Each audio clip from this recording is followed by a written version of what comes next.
Good afternoon, good morning, good evening, wherever you might be in the world. We've got our famous and favourite punch bag, Richard, in with us this evening. It's very good of him to come along. So it's lovely to see you, Richard. Hello to everybody else. Thanks for having me. Dear Louis, we are thinking of you. I hope today went as well as those sort of things could. So all the love from all of us. So here we are today.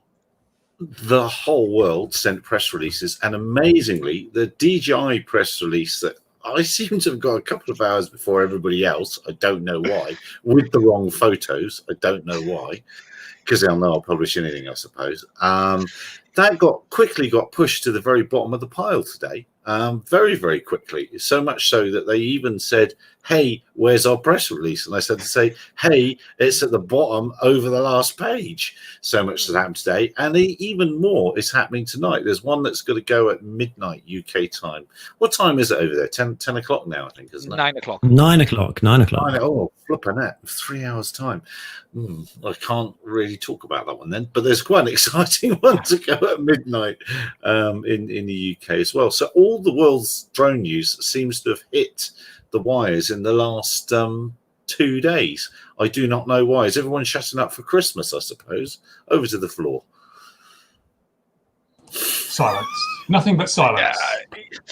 We're all under embargo until midnight, Gary. So there's... I knew I set myself up for that. The Mavic, I think the Mavic was a bit of a. It's not one I knew of, but it's not really one they pre-brief. It's saying it's a mild update is wrong. It's a fairly big update to an enterprise product that doesn't really get a lot of normal media press attention outside of UAS industry. SUAS News is the ideal place for it, actually. Everywhere else, everyone on YouTube. Not with no one. It's not really YouTube content. I'd probably mention it in a video, but it's not really one to push on about in the future. Oh, has he got a pair of the new ones there? He has got a pair of the new ones down there anyway, but that's a medical thing that we won't go into now. It's Parkinson's. No. You've been back. It's an interesting release. It's a mild update, better camera. They've added a yogurt pot, which now allows for RTK. And I haven't seen a price for it. Has anyone seen a price? No. Because the Autel equivalent is $10,000. So all they've got to do is come in around 6 to 7, and they're going to knock them out the park. I've seen a lot of people saying 7,000, but I don't think I've actually seen it confirmed anywhere. So it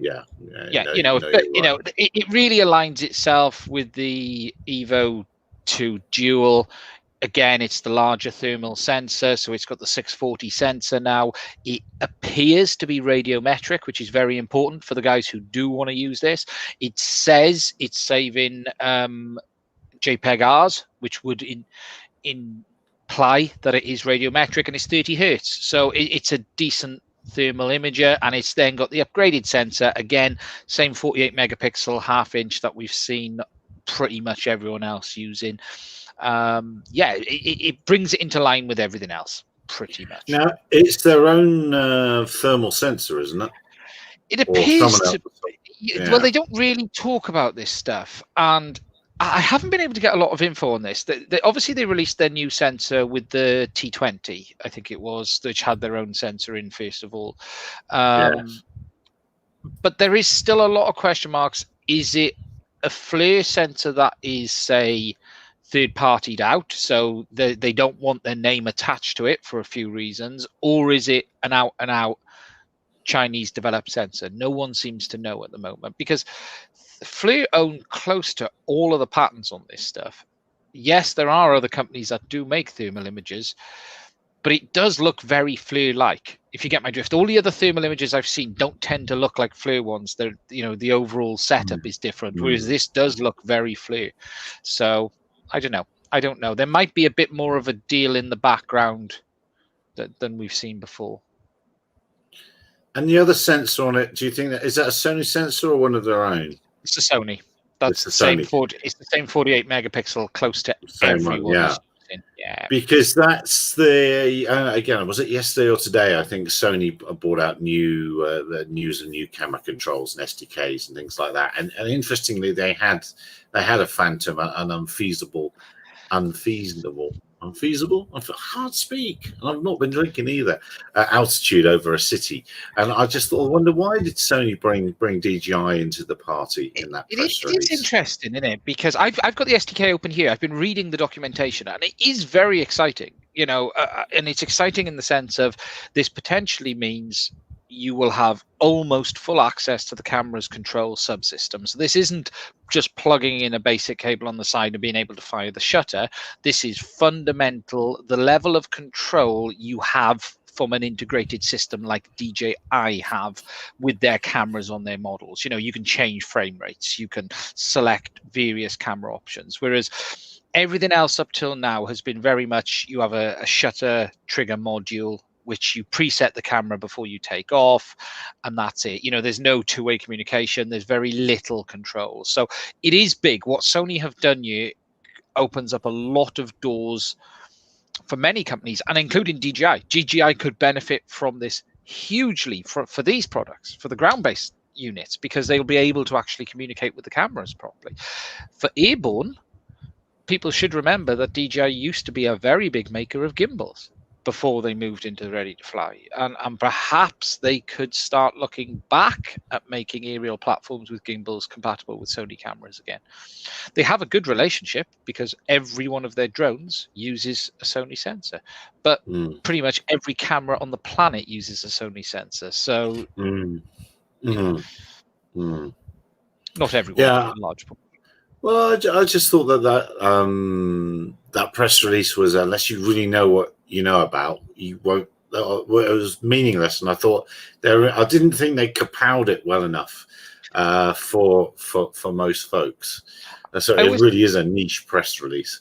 I saw a few years ago, I often thought, what would happen if we sort of had people used to say, we'd love Sony to take over the cameras of DJI. DJI concentrate on the aircraft and work with Sony on the image inside of it. And you even have like a drone with a Sony labeled camera. I just don't see DJI needing to partner with anyone these days. They own Hasselblad, yet they don't really use it. So it's interesting Sony are leveraging them in this. I don't get that one myself. I looked at that and just thought, that's an odd thing to do. I don't think there's a drone coming based on that. I think that's enough for me to think there isn't actually a drone, or they're completely disconnected. From their department. Yes. From whatever that was before. No. So it's some interesting stock image special. That's the question.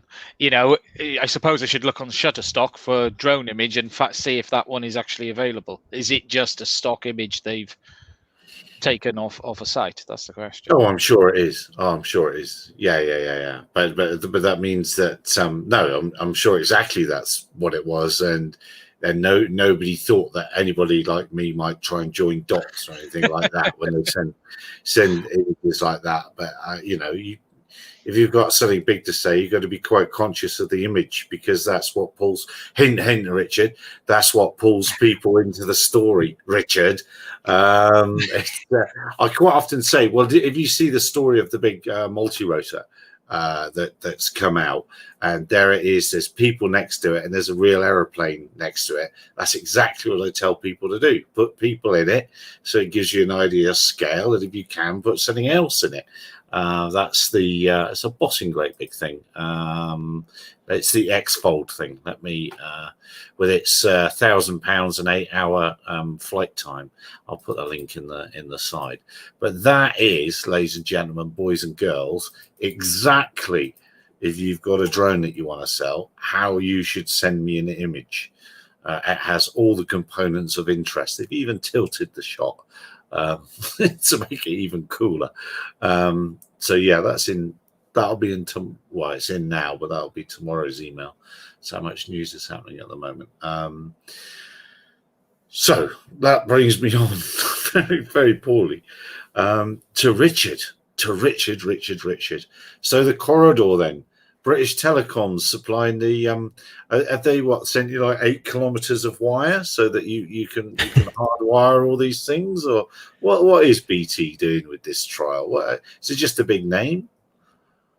It's certainly a big name, and I can guarantee you they're doing a lot more than just providing us with 8 kilometers of bell wire, back from the 80s. But so BT are the project lead effectively for something called Accelerate, which is I don't know how much the international audience knows about this, but in the UK, the UK government launched something called the Future Flight Challenge, and really that is designed to try and make the UK a world leader in the adoption and use of drone technology. Now, BT are basically bringing their communications platform and their experience running some of the critical infrastructure in the UK to bear in Arrow. So certainly from a technology perspective, we're obviously bringing the UTM and the digital air traffic control services, the sensor integration, etc.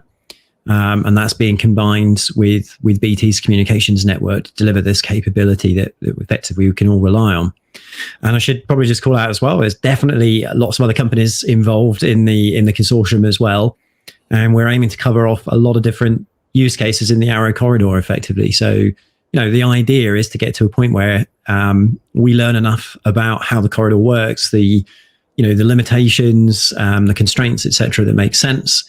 And then this can become a blueprint that we can roll out around the world, certainly around the UK first, and then start to join up these corridors to create transit routes. And I suppose it's just trivial for you to communicate with any communications system, really. It doesn't have to be, I shouldn't say this, it doesn't have to be BT. Not till midnight. I should have said that. But I'm sure your systems are scaled so that they'll plug into anything, basically. Yeah. So, I mean, again, the way we make our services is such that they become aware of the sort of communication means that they're being deployed and used over. So one of the easiest ways to do that is to understand the actual channel that's making the connection to us. And sometimes that's easy because we can have like a private route coming into our cloud, and we know that the originator of that route is, so for example, a satellite network or a ground-based network.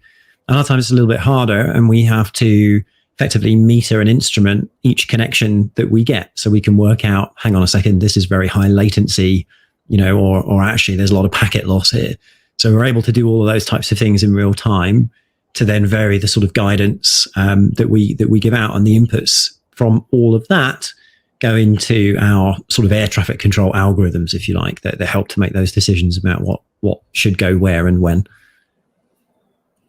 Now, I'm getting a little bit head hits desks about a lot of things that I see about UTMs and all that sort of thing.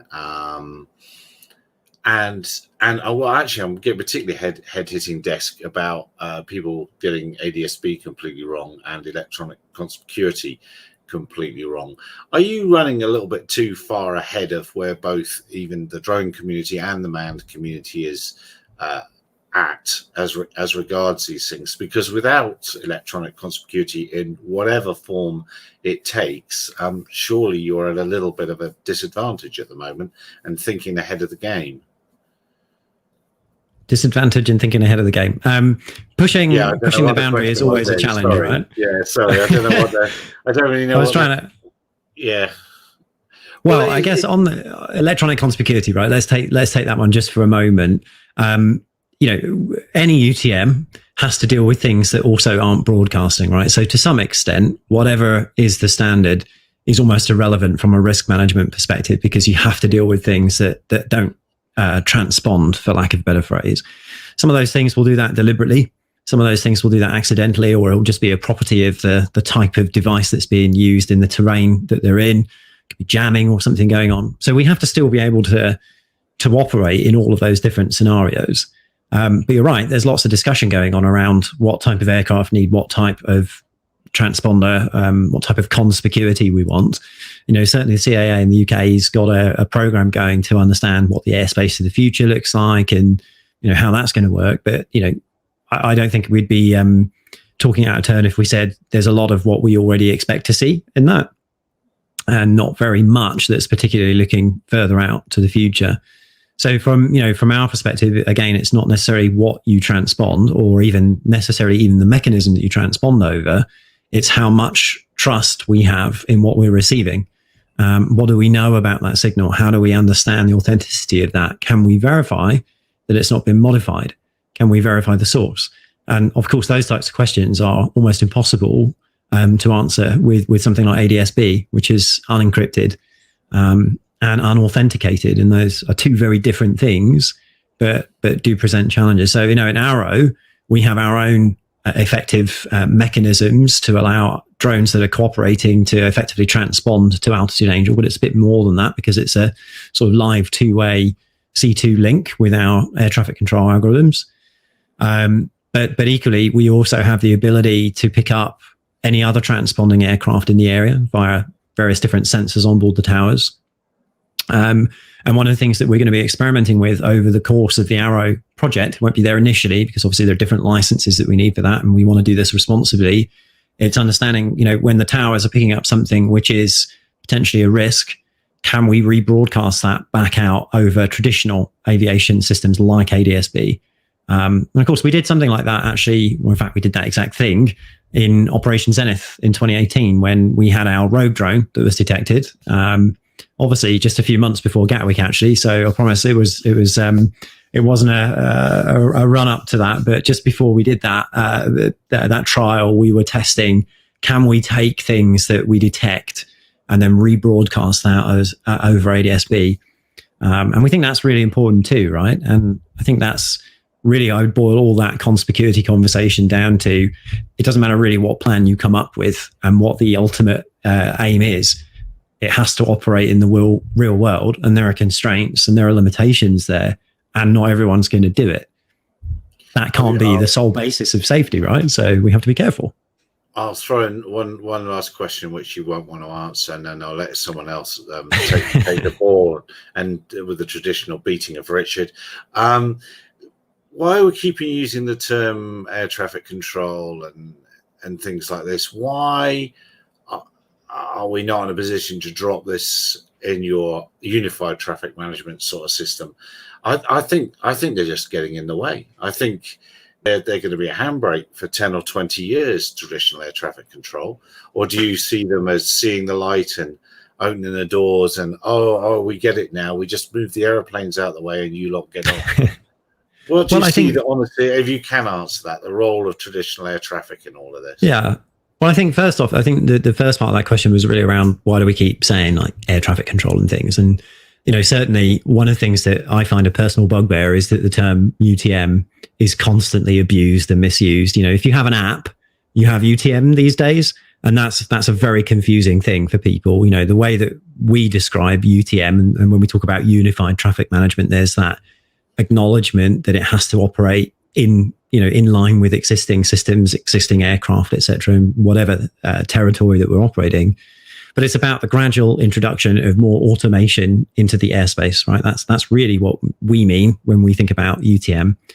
So when you're speaking, though, to maybe journalists who aren't in aviation, aren't up to speed with drones, it's really helpful for them to have a sort of metaphor, right? What is it you do, Altitude Angel? It's like, well, we do what air traffic control does, but we do that digitally for drones. So you kind of break that, barrier down and help people to understand that, oh, okay, I know what an air traffic controller does. I've seen it in the movies, and therefore I can kind of get an understanding of what you're doing. As to what is the role of air traffic control? Well, it's not going away. We're always going to have sort of civilian air traffic control, and that's another part as well, because we also have military air traffic control, and that is probably a little bit more resistant to change and maybe a little bit more behind the times in some cases of the civilian ATM systems. In other respects, I'm sure more advanced too.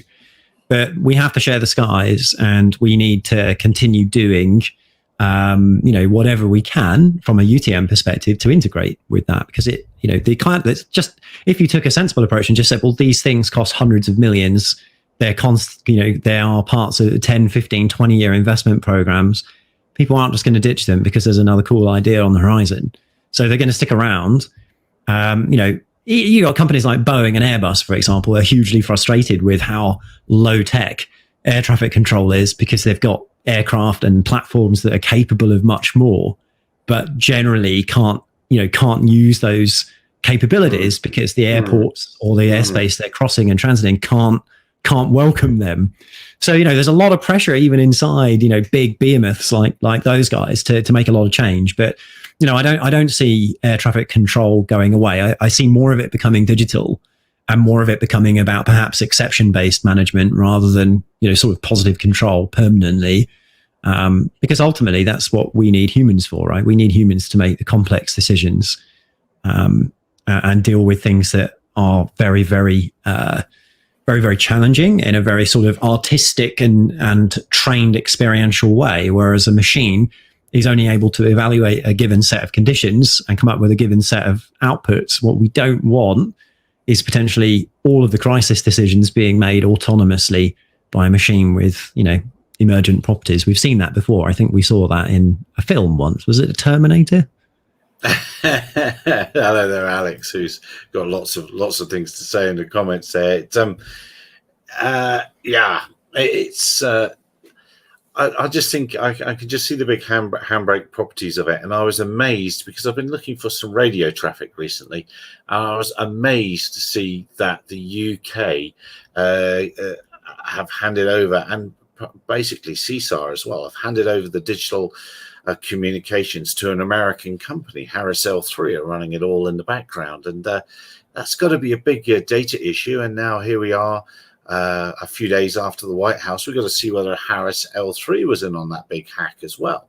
I was amazed that the UK and the EU is allowing air traffic communications is digitized and it's done by Harris L3, an American company. I'm not sure that is a good idea. I think it was 2016 they started doing that, and I'm quite interested in traffic. I think it's 2018 was the year I was interested in it, as finding where I might find that these days. So yeah, there's lots of stuff going on in the air traffic world that I'm not convinced there's a lot of 50-year thinking going on with some of it. But anyway, look, I've hugged the chair a little bit, chaps. Anyone want to throw rocks at Richard? No one wants to throw rocks. No, not even Bruce. He's such a nice guy. You couldn't throw a rock. Not even at Christmas, you couldn't throw a rock at him. It's right, mince pie. Yeah, mince pie. I like a mince pie. There we are. Then you set yourself up for that. They've cancelled Paris already for next year, so maybe Farnborough the year after that hopefully will be on, and that then we'll struggle to find mince pies to chuck at them in July or August or whenever. I can't remember when Farnborough is. No, I'm just seeing there's a lot of confusion kicking about at the minute because everybody is really preparing for remote ID, and they think one thing I want to know from Richard's point of view is with drone delivery becoming a thing, do you think we're going to see business to consumer drone delivery, or are we just going to have these corridors for drone delivery between specified takeoff and landing points? Is that going to be the norm, or will we have this situation where look outside and the sky's filled with drones delivering pizzas and Amazon things and so forth? Personally, I tend to think it's going to be through corridors, such as the corridor you're talking about, and they're going to be lanes of traffic for drones, and that then keeps this whole thing, because the secret is not integration, it's segregation. If you segregate the commercial drone traffic into corridors, you can keep manned aviation and recreational drone users out, so you've got far less potential for conflict. Well, I agree with the first part. I'm not sure I agree with the second part, that segregation is the answer, because the answer really is we've got one sky and we need to share it. It makes sense. Very well. It makes sense to make people aware of what's happening clearly, but again, for all the reasons that we spoke about with conspicuity, we can't guarantee that a recreational user or a commercial user who's just not connected to the system or interested in flying in that corridor in a kind of automated fashion is going to not turn up in that area, or a low flying police helicopter or an air ambulance isn't going to come through that area. So we have to still deal with that. In terms of what is the evolution? And I certainly personally feel that, although pizza delivery to your house or hamburger delivery to your house, that's a great poster child because, again, that's what the public, that's going to get a lot of attention, if I could get beer to my house. But that's not going to happen in any short time frame. And I keep saying to people, the reasons for that probably aren't technological, right? there are going to be so many mundane things to do with noise abatement rules and council and town and town and county planning rules and etc. All of those things are going to stop drones buzzing over your door, and you probably ought to be thankful for that. So, I don't think we're going to get to that future anytime soon, and perhaps that's a good thing. But as you said, Bruce, corridors make a lot of sense because we can understand the risk profile of the routes. We already, this follows very closely the aviation or the advent of aviation, right? How it started, between known points, and we flew known routes. So you're going to see industrial use of drones first, and then I think you'll see more sort of commercial mainstream use of drones. On the industrial side, I'm talking about, big logistics companies flying large unmanned vehicles between existing airports. We're very good at managing the risk of large aircraft moving into and out of airports. So if we're going to test these types of use cases, why not do it in those locations first where the risk is already understood, where people, citizens, etc., are already used to aircraft flying in and flying out in certain areas. It's only really once we start to learn from that scale that I think you will then get kind of ubiquitous commercial access of drones, which is where, anyone with a service platform can come and request a drone to go to point A, stop at point B, point C on its way to point D. And that's kind of the stuff that we're testing through Arrow, because again, it's not necessarily just about every drone wanting to start at point A and end up at point B. There are also, all sorts of locations along the Arrow route. We've got other companies like Skyports, for instance, who are literally building landing infrastructure because drones need to land, right? And they need to understand when they can land on this infrastructure and how they get there and what the charge for that's going to be. Is the electrical systems at that particular landing pad compatible with the particular type of drone that you want to land? All of that has got to be taken into account by the UTM before you even fly. So, there are lots of things that kind of go into that. Where does this future go? But I think certainly risk perspective is easier from an airport to airport first. Go on, Gary. Why does the UTM need to know what the charge is like?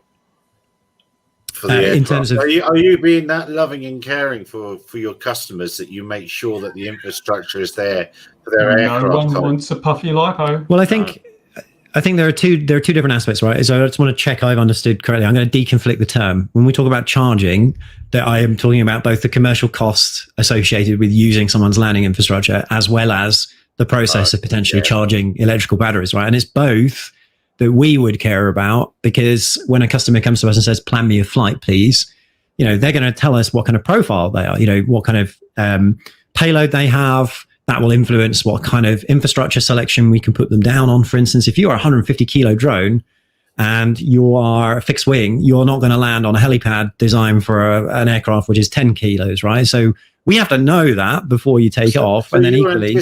So are you revealing Rich's new booking service now? Rich's Uber booking service for delivery drones. I don't think it's a booking service. Our job, right, our principal role in moving aviation into a more automated fashion is navigation.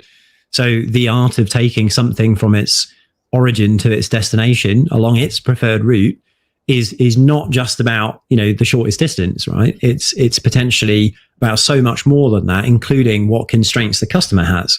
So if you think about, typical delivery... The highways agency doesn't care where people go on its roads, and if they choose the wrong road. No, they don't. And you're absolutely right. But the highways agency, they dictate how you get to where you go, right? So, for example, if where I live here in Reading, if I need to get to Gatwick Airport, I have to travel in towards London and then traverse the M25, sort of traveling in the wrong direction and then go down south. And there's no direct route, right? And it's very frustrating to go from where I am in Reading to the sort of south of the country in that regard. That goes away with drones. So if we now said, okay, well, what if I needed to get to Gatwick Airport and it was much easier for me to get to Reading train station where there is a Skyport waiting for me, and I can now take my first part of my journey to Reading train station, change into a UAM aircraft, something, 6-seater, something like that, and then fly direct to Gatwick. That would revolutionize my life. It would save me so much time. But there's a lot of things that we got to do to get there, right? Because we got to sequence my movement as a unit, me, from where I am here in Reading, all the way to the station, from the station to Gatwick, and ideally, so I don't have to wait around. that would be great, wouldn't it? If I could arrive at the time is ready for me to go through security and end up on passport control, etc., and then get on the plane. So again, it's not strictly the role of a UTM to think about that, but in the context of someone who is operating a company that wants to help people get airborne and utilize the sky as a resource, then we have to take into account, where you're going to go, how you'd like to get there, how big your aircraft is, what you're carrying, what you need, how much you're prepared to pay. If there are 2 landing infrastructure pads along the way and you're prepared to pay 20 quid to land and the other one's charging you 50, guess which one's going to get your business? So again, we got to start thinking about these. And Arrow gives us a platform to test all of these commercial models, but also prove the efficacy of the technology. What's this UTM though? What I want to know is take for example in America where they want to have this whole system where you've got to log in and get clearance to take off and things. This is all happening and also includes Class G airspace where manned aviation has no such requirements, restrictions, whatever. Why are we putting so much more burden on UAS operators than on manned aircraft? They're the ones that are causing the issues. They're the ones that are causing deaths. 2 helicopter crashes here in 2 days. So why can't UAS operate just like manned aircraft in Class G airspace without the need for all this coordination and management and things? Because it's been working for manned aircraft for decades. So why is Class G suddenly now controlled airspace from the perspective of UAS? I think the risk profile is different, isn't it? Because in manned aviation, we have a human on the vehicle with see and avoid rules, and therefore the risk is much higher. If you've got someone in a plane, the risk is much higher than if you've got someone standing on the ground. So there is a higher risk for manned aviation, but there's no control in Class G.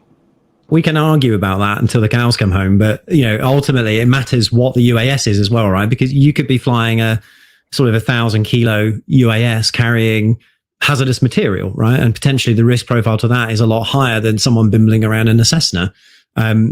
Ultimately, you're right. There is still human life, which is the thing we're all trying to protect. But again, that is a property of what you're flying and where over what. And, it's kind of more than that too, right? It's the airframe you're carrying it in, etc. So there's a lot of principles that go into, and even in, every single manned flight, has an element of, I should check before I go where I'm planning to be, right? It's a fundamental principle of aviation that we plan our routes. We might not tell anyone. You might have a rough idea. In fact, some pilots I've met certainly have a much rougher idea than others, and that's fine. They're responsible for the risk. But, Alex in the questions earlier asked a really good question around responsibility, and it comes down to that responsibility. If you're going to remotely operate an aircraft without a human in the loop, then you certainly need to know a lot more, because there isn't a human in that loop that can make those decisions.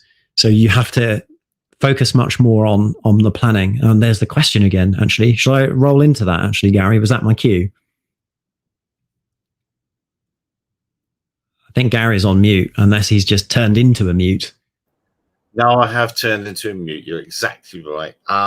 Yes, you can roll into that. And I was going to say, surely as you roll into that, surely then the planning for me to go from my house to somewhere else through a chain of events is going to be actually far more complex than deconflicting the actual airframes. Yeah, because I think deconfliction in the UAS world is partly about checking everything as you fly, but equally, again, it's making sure as a UAS operator that you are clever about your route so that you're trying to avoid any conflict before you begin. And if you think about that in a purely digital world, that's actually a lot simpler, because an automated vehicle has to know its route before it takes off, unlike a human who doesn't have to know its route, just needs to know its destination, right? And roughly how they're going to get there. So, it's a very different mechanism, and it affords many more advantages. There are some disadvantages with that too, but it should result in an overall aviation system which is a lot safer.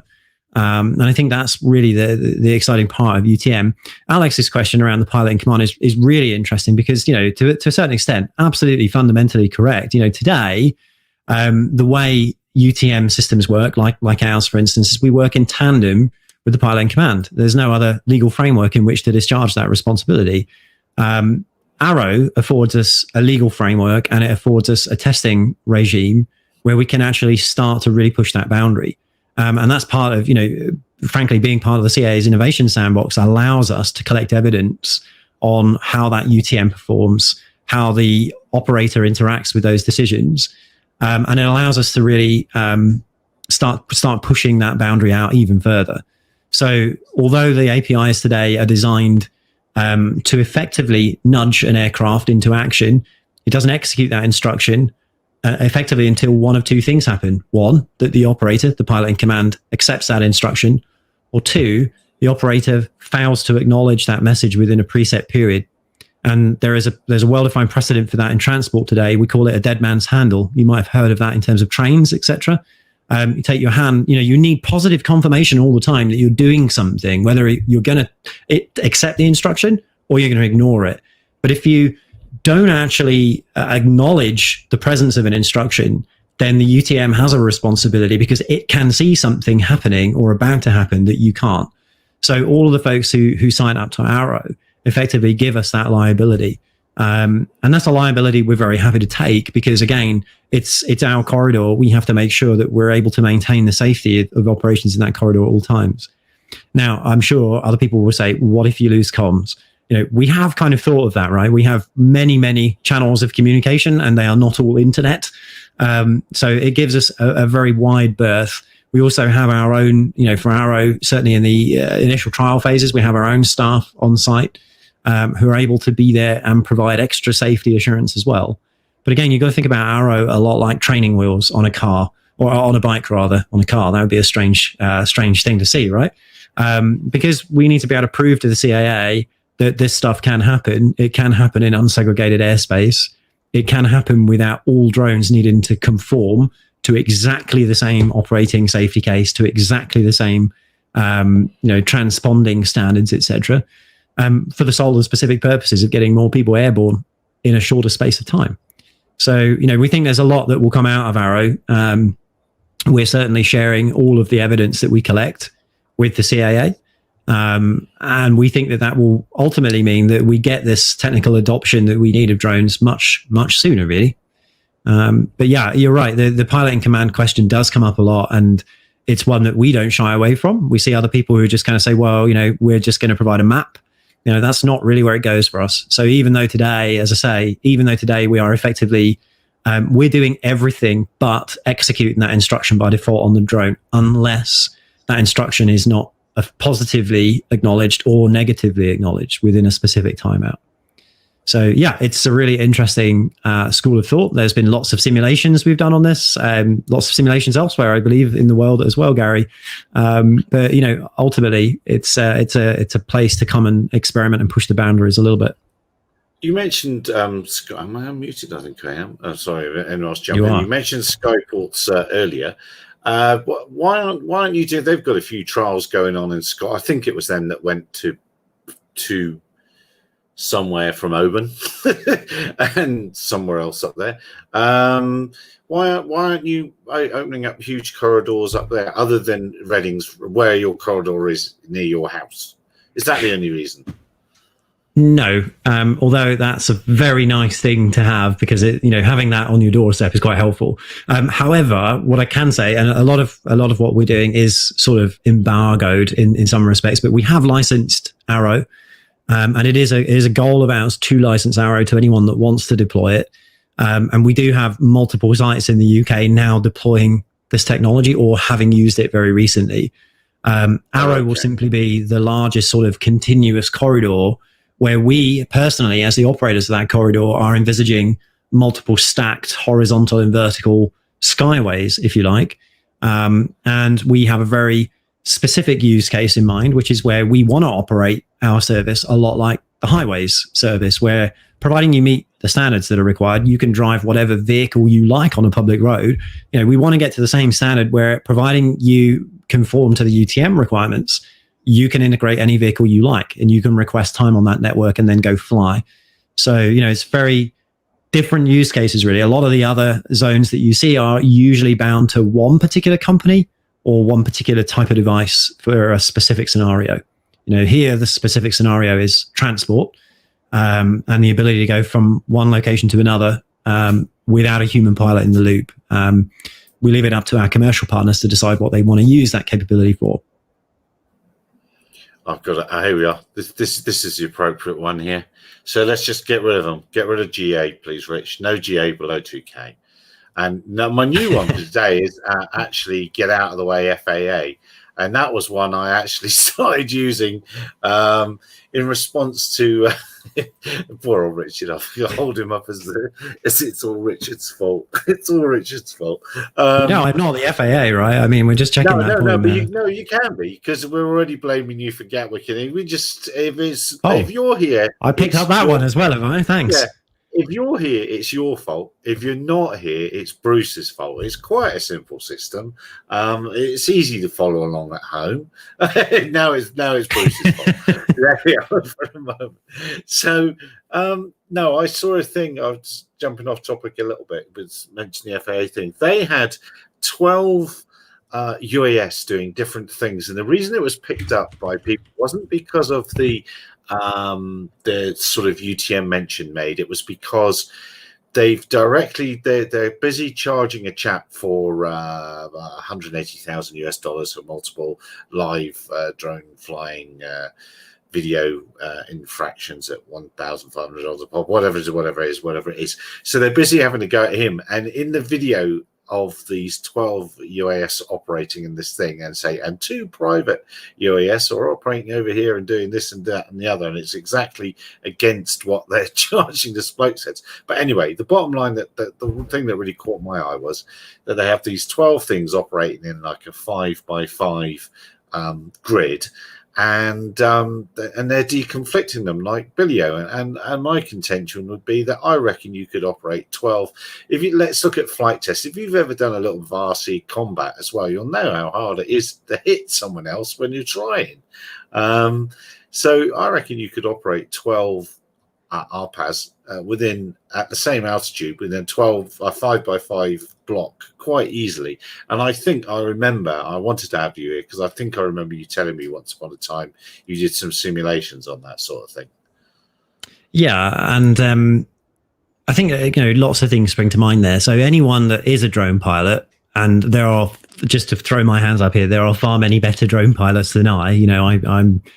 I can fly one. I wouldn't profess to be a fantastic pilot, but trying to hit a small thing in the airspace very far away when you are on the ground is actually very difficult. That's why a lot of FPV pilots will put the goggles on. It gives them a different frame of reference and it's a little bit easier. But equally, it is quite, it's quite an empty place in the sky, right? So if you take something like a 5 square kilometer area, the first question I normally think about is it actually 2 dimensions that we're flying on? Are we all flying on the same flight level, or are we actually using a 3-dimensional space, a volume of airspace? Because again, that opens up different possibilities and almost astronomically increases the chance, or rather increases the likelihood that nobody is going to become a problem to each other. But that does scale as the volume of traffic scales. But then again, not necessarily linearly either, because again, we also have different classifications of drone. Some, as we mentioned, are tiny quadcopters, some are big fixed wing aircraft, some are small fixed wing aircraft going very nimble, very quickly, can change direction on a hairpin, etc. Now, back in 2015, which is light years ago in altitude angel time and in drone time, we actually teamed up with a couple of universities, one of which was Imperial College London, very famous university here.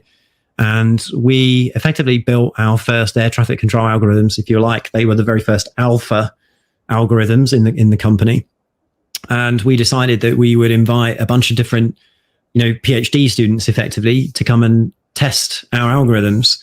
And, we basically decided what the interface should look like. And then we gave that interface specification over to incredibly smart people and said, okay, you now need to come up with different scenarios to challenge the system. And we did that for a couple of weeks. And then we then swapped around and said, okay, do you think you can do a better job at building the algorithms than we can? So we'll throw the same load that you threw at us at your algorithms using our test rig. And we came up with some pretty impressive outcomes even back in 2015. And one of the tests we did was called a smoke test, which is where we ran a simulation for a very long period of time. It was over 24 hours. We simulated 10,000 drones in a 10 square kilometer area. They were all artificially constrained on the same flight level, not because we wanted to make it easy, but precisely the opposite, because the chances of a collision are a lot higher when you do constrain everything to the same flight level. And we ran that simulation successfully with our algorithms, very, very slightly modified with some research output from Imperial back then, that basically meant we had a collision rate of 0. So, you don't get that kind of testing data with 12 vehicles. You get some interesting results. But, we ran that for a very, very long period of time. And all of those learnings have gone into the modern systems that we have at AA today. Do actually have a video on my screen. And if I can figure out how to use StreamYard in a minute, I might be able to show you guys a little bit of that. I think if it's share screen in the bottom, and then I have to, once you drop it in, I have to share it to everybody else. So, but then, all right, in this example, then they've got them flying near each other, and they choose to deconflict them when, let's say, they come within. I think you watched the video as well, Bruce. I can't remember what it said, but let's say when they're within 500 meters of each other. Is that the model? What model would Altitude Angel be using then? If I was flying next to somebody and we flew at each other, how would that work? What would happen in the here and now? So actually, I think I preloaded the video. So shall I show you and maybe walk you through how we visualize this stuff? Because one of the things we learned early on, we learned very early on is it's really difficult to have conversation with someone about how algorithms work without actually showing them working. And although we look at the log output and the debug logs of everything that's occurring, you need a visualizer. So what you're looking at here is a screen recording taken from that visualizer, which was effectively the playback after the event. So after we'd loaded all the diagnostic data, the good, bad, and the ugly, we would load it into this player that Imperial wrote. So what you're seeing is on the top left, this was actually one of the students' videos. So they've got different scenarios and they named them. So some of them are quite comical, but all of them are safe for work. So don't panic. And it starts from simple and gets slightly harder. So hopefully if I click play, that's gonna present for you. Now what we did, actually, I'm going to pause it. Just tantalizing. We gave each drone an origin and a destination. We did not give it a route. So by default, every drone wants to take the shortest route between the 2 points. And then when you see deviations in that route, that's our air traffic control algorithms effectively altering that route. Now, it's only after the fact that we can superimpose that, because we've got a trail of where the aircraft has been, right? But real time, the system is only evaluating several times per second where everything currently is, right? When we did these tests, there was no concept of a pre-flight plan. This was just handle the worst case scenario of everything being purely reactive. So we start off quite small, and you see all of these drones here. We can zoom in on them. You can see that in some of the tests, we do sort of flight level changes in the telemetry, and and this player allows us to speed up and slow down and inspect from every angle what's going on. So you can see the way that the system is gently modifying the routes. Now, what we also do, and what we have done recently, or more recently rather, with Impetus and Cesar research programs that we're a part of, is vary the parameters at which we change at which we change these flight plans. So, for example, we're simulating the nightmare scenario here with a fake Airbus A380, which was not real, clearly.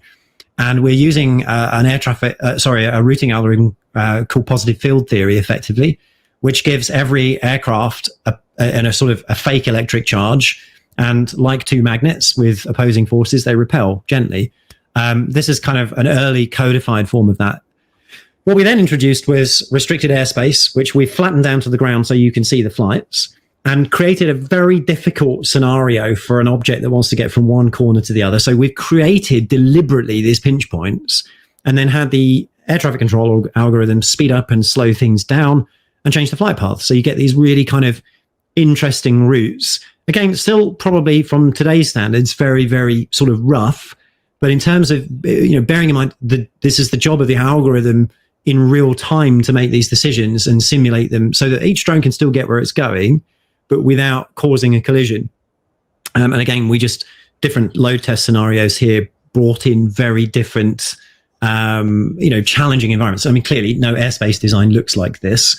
But again, what we wanted to do was create a scenario where there were lots and lots and lots of airspace constraints to navigate, lots of aircraft that were deliberately going to conflict in time and in space, and then test the efficacy of those algorithms.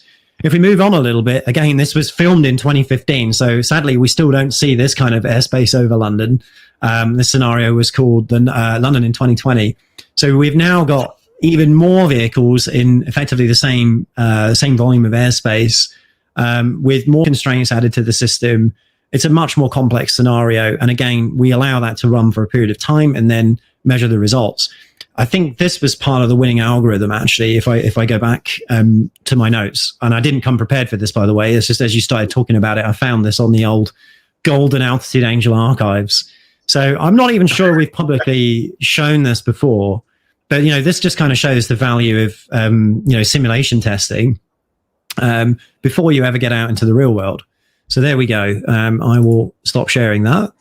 And we can go back to a discussion if you like, but hopefully that helps to visualize, some of the stuff that we're able to do. And again, just to be clear, our product is not the user interface, right? We're not graphical user interface designs. What you're looking at is an engineering tool that allows us to go back and every slice of time evaluate from every angle what was happening, which is, a pretty useful tool should something have happened that we want to figure more out about. But the output of that rolled into the inputs effectively of everything that we built since. And that's what's ultimately allowed us to get to where we are. That's a great question. And no, there weren't any collisions. There was initially in the very first algorithm that we tested, but we actually discovered that was due entirely to an error that we had made, not the students. It was an error on our side, which basically meant that all of the drones couldn't possibly help but end up in precisely the same latitude and longitude at precisely the same slice of time.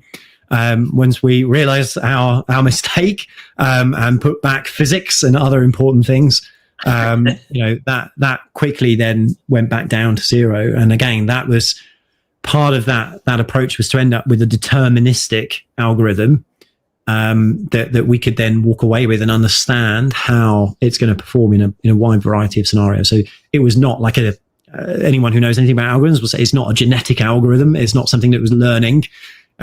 It was a pre-programmed with a predetermined set of rules.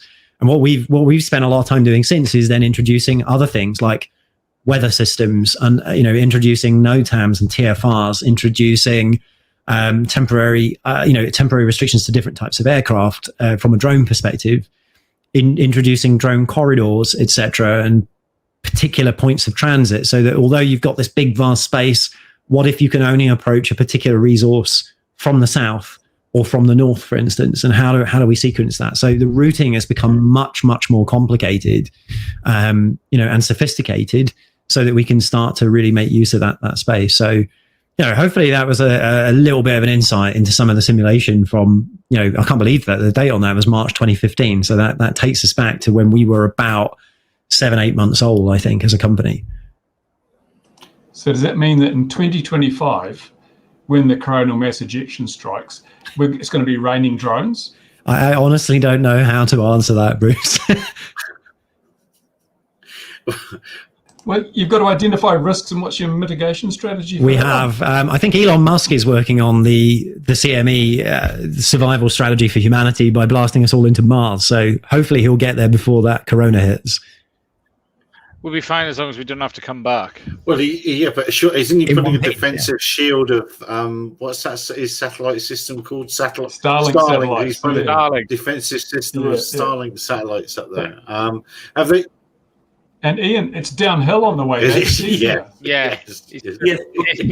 Unscheduled disassembly will occur if you're not careful. Well, that's happened since we last talked, hasn't it? Was it? Yes, it has, hasn't it? Yeah. No, that was just a few days ago. But interesting. Are we not solving a problem that doesn't yet exist? How far ahead of the problem is the solution? I want to jump in on that as well, because I would say that what I've seen coming out of America, it looks like they haven't even started what you were mucking about with beer and burgers in central London 5 years ago. Because I suspect that's probably what happened. So why are they reinventing the wheel? But you're right. I hear what you're saying, Bruce, as well, and I'll let you answer now, Richard. Sorry. Well, I think, everyone starts in a different place, first off, and everyone's got different constraints and different ideas about what they need. I think, we're back then, certainly, we were, an unheard of entity, right? So that research, I'm not surprised, didn't make it particularly far. But, certainly today, I don't think there's a reason for people to be looking at trying to solve these problems again and again and again. The problem is solved, and actually one of the algorithms we employed was a very old algorithm known to computer scientists the world over, right? So it's not necessarily about needing to reinvent the wheel. In terms of Bruce's question around is the problem kind of, or is the solution kind of ahead of a problem? I think most good solutions kind of end up that way, right? But whether you subscribe to the fact that we're all going to be doing this over London in big, vast, urban areas, or we're going to do that in an 8-kilometer corridor that's a kilometer wide, for instance, we still need to solve the same problem. Ultimately, it's slightly less of a scale challenge, but we still fundamentally need to do exactly the same things and to exactly the same standard of safety. So, everything we learned then, everything we built since is all being employed in Arrow in those corridors where they're deployed. And will eventually be rolled out. Wouldn't it just be simpler to say, well, let's put some augmented GPS so we've got some decent vertical resolution, and let's create a corridor that is 200 feet high, and then you can have, if you have a 2-foot spacing, you can have 100 UAS in exactly the same latitude and longitude without collision. And who's going to have that density of craft? Why do you need all this anti-collision? Just stack them vertically. Just provide the technology on the ground to ensure that vertical stacking is accurate enough. I mean, maybe if that was a closed system, right, in the sense that there was nothing else that could interfere with that. There was no other manned aircraft. You could guarantee, as in capital G, cast iron, take it to the bank, you could guarantee that nothing would interfere with that. That would be a perfect solution. But we don't live in that world, right? Aircraft won't follow the rules. He's saying you can't trust manned aircraft to follow. No, I'm simply saying that we don't operate in a closed system, right? And even if we take into account something like birds, or someone will put a crane up where they shouldn't, or something will fall over, a building will not be there one day, or a new one will go up in its place. There are so many different things that can change that you have to try and model for all of those different outcomes. And deal with it. I so want to come across and jump in with a friend of mine and aggress your system in a manned aircraft consistently.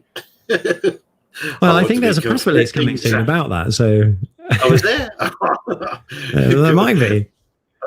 Oh. But the thing is, you can say we're going to address every possible thing. You'll never finish anything. You've got to just look at quantify, scale the magnitude of the risks, and deal with the ones that constitute a real risk. For example, we're all in danger of being injured by falling pieces of space rock. Over 1,000 people got injured in Chelyabinsk in 2013 when a piece of rock fell from the sky. So that's a real thing. It's happened. It happens roughly once a century, but we don't care about it because we consider that to be a low risk. In the meantime, nobody's died as a result of drones falling on their heads, and so that's an even lower risk. But where do you draw the line between saying, well, we've got to account for this and birds and manned aircraft and stuff? Where do you draw that line between what's a risk that should be managed and what's one that is so small that you are going to be using an inordinately large amount of resources to manage a risk that really doesn't matter? Well, I think, and I love you, Bruce, I really do, but I think there's a little bit of the coin toss fallacy here, right? Just because it hasn't happened yet doesn't mean it never will. And if we increase... no, that's a cop-out. That's a cop-out. We got the data. No, I haven't done yet. Don't worry. I have more. And I certainly think, there's an element, like you mentioned, like Chelyabinsk, for example. Do you not think there's an element of that where we just think there's nothing we can do about that? So, we'll leave that. The government could mandate that all houses have safety glass, because most of the injuries are caused by breaking glass. So there is a way to manage or mitigate the damage from that. There's always a way to reduce the risk. But it's a case, is it worth the expenditure for the results? And that's where the line comes in. And where do you draw, as someone developing a system like this, where are you drawing that line to say, well, we could manage that risk, but it's so small, it's just not worth the effort? Well, we manage the risks that we can, and we manage the risks that we need to manage, right? And we can start with a simple question, right? If a commercial drone operator wants to operate, let's just, for argument's sake, let's say we want to operate a delivery service, one end of that corridor to the other. What are the risks that person might encounter? What are the risks that are reasonable to mitigate? It's probably not reasonable for us to try and mitigate against the solar flare. It's probably not reasonable for us to mitigate against a missile attack, right? But it is probably quite reasonable for us to mitigate against, for example, in this particular location, the Thames Valley Air Ambulance Service coming through because John Radcliffe Hospital is not far away. So we need a system now that can find and spot low-flying aircraft, but not solely low-flying aircraft for John Radcliffe Hospital, but all low-flying aircraft. So that's one classification of risk that we can mitigate. Of course, there's a limitation to that. If that aircraft happens to be doing, supersonic speeds and particularly low to the ground, our ability to manage that risk becomes infinitely harder. So again, it's not about, and I say this a lot to our friends in the CAA and national aviation authorities all around, it isn't about the elimination of risk. It never has been. It's about the quantification of it and the careful management of the risks that we can. And that was a great point, the point that just flashed up there around road traffic. If humans were all about elimination of risk, we would never get in a car. We would never get on a train. We would never go outside. So we do have this notion of acceptable risk, but we also have an opportunity with this brand spanking new technology to make it a lot safer potentially than aviation's already pretty awesome safety record. And, technology can help with that. So, we often say to safety regulators, to regulators around the world, safety isn't an excuse not to do something, right? Technology here can improve safety. So safety is an outcome that we all want. It's a safety scenario and a goal that we all have. But because we have that, doesn't mean that it's incompatible with the art of actually getting out and doing those things. We just have to find technical solutions to that. So that's how we make decisions about what risks we think are reasonable to try and mitigate. And then we share those risks with the regulators and say, do you think this is reasonable for what we're trying to mitigate? And sometimes they say no. Sometimes they say, will you tell us? And sometimes they say, we don't understand what you mean. Show us. So we have to work. And that comes down to what Arrow is all about. It will tell us what risks we didn't plan, what risk we didn't plan for, because those towers also record everything that they see. They record every decision we make as a UTM. They record every action by every pilot taken in that vicinity. And just like you saw with our test rig back in 2015, we have new tools that allow us to go back to every point in time. Even where was the sun in the sky? What was in the pilot's eyes? What was in the drone? What did the drone have the right sensors on board? Were there birds in the air? All of that kind of stuff is at our disposal to help work out, okay, was this a one-off or is this likely to happen all the time? What can we do about this? How can we help our customers fly? How can we help improve the safety situation? Because if we can't do that, there's no point trying to do this, right? We're never, as a company, as an industry, we are never going to be able to fly. And that isn't an answer as far as I'm concerned, right? We all want to do this. I think that's the problem from the recreational airspace users' point of view, model flying and drones, is that the regulators are trying to remove all risk. The only way to do that is to get us out of the air. They're pretty much doing that because we've proven the level of risk is incredibly low, but they're not acknowledging that. They still want to introduce restrictions and controls and constraints and registrations and things that are removing a risk that has not been proven to exist. We were told drones will hit helicopters and the helicopters will crash. There's been several drone helicopter collisions, not one injury as a result. We've been told drones will bring down aircraft. There's been not one aircraft brought down by a drone, despite a few collisions. We've been told the risk's way up here, when in reality, we've proven the risk is way down there, but they still want to keep regulating for risks that are so small, they're wasting their time. And as I say, meanwhile, here in New Zealand, 2 helicopters have crashed. In North America, there's been, I think, over a dozen people killed in mid-airs between manned aircraft in the last few months. It's like, why are you focusing on the drink rings on the bar of the Titanic when there's a damn great iceberg coming through the wall? How do we get that across to regulators? Because at the moment, it's killing the hobby. And this whole UTM thing is one of the next steps I see as the death of the hobby. Because if you're going to require me as an old guy to go and buy a new phone and to hook up to the internet and to get approval to take off and fly around my garden, then I'm sorry, but I'm just not going to bother. And therefore, you've got no control over me. I'm going to do whatever the hell I like. And you've lost that connection to the group that you claim is a big risk. I think we have to defend. I'm going to have to defend Richard a little bit. Good Lord, I'll just go on mute then. We need somebody in the room that's kind of on our side. And don't you think there could be an argument that Richard, or perhaps another company, because other companies are available, might discover that the risk is that low that they can then say to the regulator, hey, look, there's no need to do that. He's got his new phone. That's right. So he can join. I forgot that. Yes. Even Bruce has bought a phone to comply. But But yeah, surely once they realise maybe we can position it to get them out the way in the end a little bit. Well, I think Bruce raised like plenty of good points there. It should not be the death of the hobby. Let's just be clear about that. I can see how a regulator who isn't particularly clued up might think that the only way to eliminate that risk is to eliminate the hobby. But that is just going to create a different classification of risk, right? It's going to push people to do things that are perhaps even more risky. But equally, if you think about how most people think about UTM, usually it's big companies that are pushing the idea that everything needs to be connected to one globally ubiquitous system that needs to be rolled out, at least nationally, before anyone can ever take off. And that's clearly a crazy idea, right?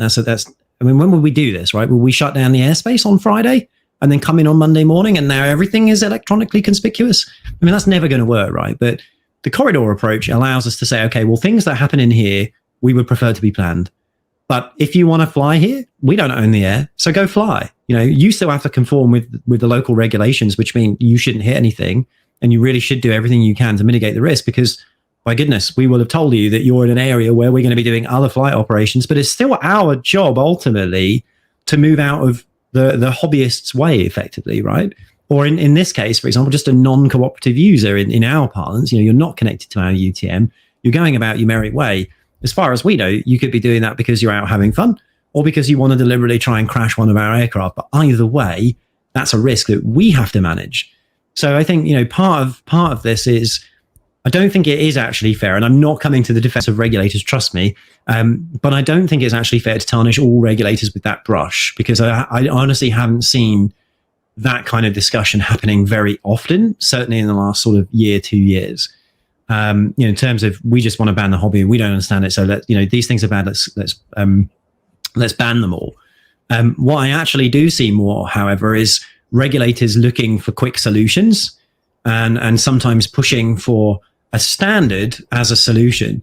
And that really grinds my gears, because we have plenty of standards in aviation, but we still have plenty of accidents. We have all sorts of standards around maintenance for aircraft, for instance, yet we still have thousands, sometimes on a daily basis around the world, globally. You add them all up, all these maintenance issues that occur. Standards don't solve problems, right? They just teach humans how to do something in a slightly better way and how to make fewer mistakes.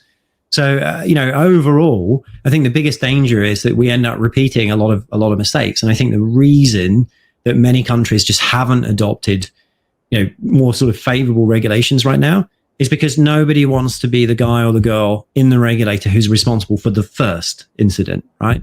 Nobody wants to do that, because everyone will say it's predictable. Everyone will say that, we all foresaw this happening. And everyone will say, because we've all seen the BBC Horizon documentary, just how terrible that's going to be.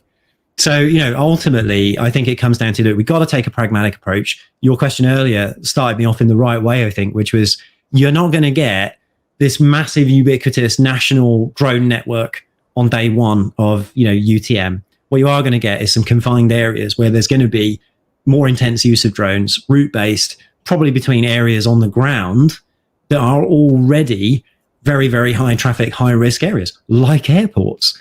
And that isn't really going to affect most responsible drone pilots, right? Because they won't be flying at Gatwick. They won't be flying at Heathrow. But, if they're conforming with the rules and they're doing everything else they should be, they're just as entitled to be there as, quite frankly, all of the automated drones, unless some national aviation authority introduces UTM only airspace. We have IFR routes, for instance. Maybe there'll be a UTM airspace. Who knows? But personally, I think that would be a particularly bad use of the airspace. But, we've seen all sorts of things proposed. So it's an interesting... Have you met the AA? Have you met the FAA? That's pretty much what they're proposing with their remote ID system. It's very interesting. It's a very interesting regulator. And being able to be a regulator and the ANSP at the same time affords you a certain level of flexibility that I think maybe other countries don't always have. But again, I'll come back to remote ID is not a solution. If we suddenly made all of the license plates on every car in the world electronically conspicuous, what would improve from a safety perspective? That's not a system, right? That's just the ability to see more stuff, and seeing more stuff. If you talk to an air traffic controller, the ability to see more stuff is not necessarily desirable, right? They want to see the things that they need to manage. the things that need events, right? If we could suddenly light up every bird in the airspace, every aircraft, big and small, and all the drones, that's the antithesis of safety, right? And I know Gary's nodding away there because I think you've messed around with radar and done all sorts of wonderful things in the past in that regard in your past life. It would be very difficult to focus on the one thing that needs your attention if your screen is screaming at you.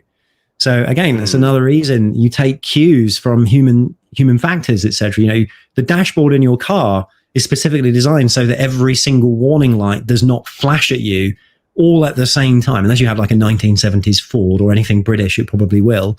But it's designed not to do that so that you're not distracted from what you're actually doing, which is trying not to crash your car whilst you're driving, of course, within the speed limits.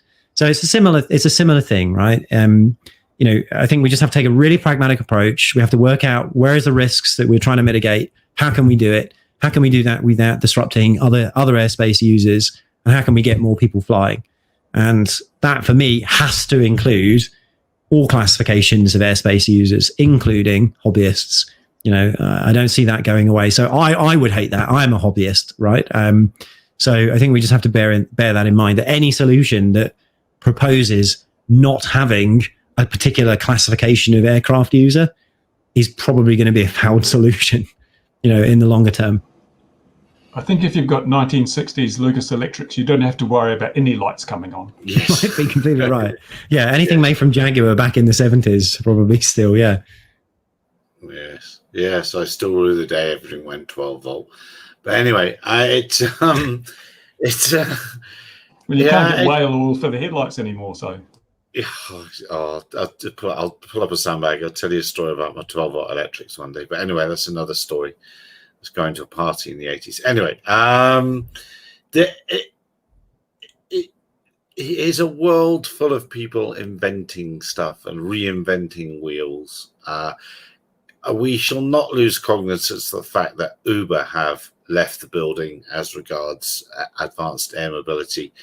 Amazon have left the building, and they, I think, history will show, not that it will be written, would show if it was written, that they were some of the biggest protagonists of nonsense out there, and they've probably done a lot more harm than good in the last 5-10 years, and it's a good thing they're out of the way. But no one knows watching, so we're all right. I want to know why these urban transport drones only carry women, because CAA put a paper out yesterday, and they were talking about unmanned passenger drones, which means they just have women in them, I suppose, does it? Yeah, well, that's why we don't use the term anymore. Should what do we use now? We're supposed to say unhuman. Or human. But if it's got people in it, it's not unhuman either. This is also true. How can we call these drones? They're not. They're self-driving air taxis, aren't they? There's one for you, Richard. What's the lower weight limit you'd consider? 30 grams. We get asked that kind of stuff a lot. And honestly, I think there's probably a sensible lower limit at some point. Like, is it possible for you to fly a commercial delivery operation with a drone that weighs 10 grams? Probably not. Your payload capacity isn't going to be very much unless you've got the most awesome propulsion system in the world. But it's more, wow. I don't know how to answer that one, Bruce. You always find a way. LSD, you need even less. You can just soak a piece of blotting paper in LSD. And I will take your word for that. Have you had your delivery today, Bruce? By any chance? I can tell. Look. Yes, it was Bruce. YouTube. It was Bruce.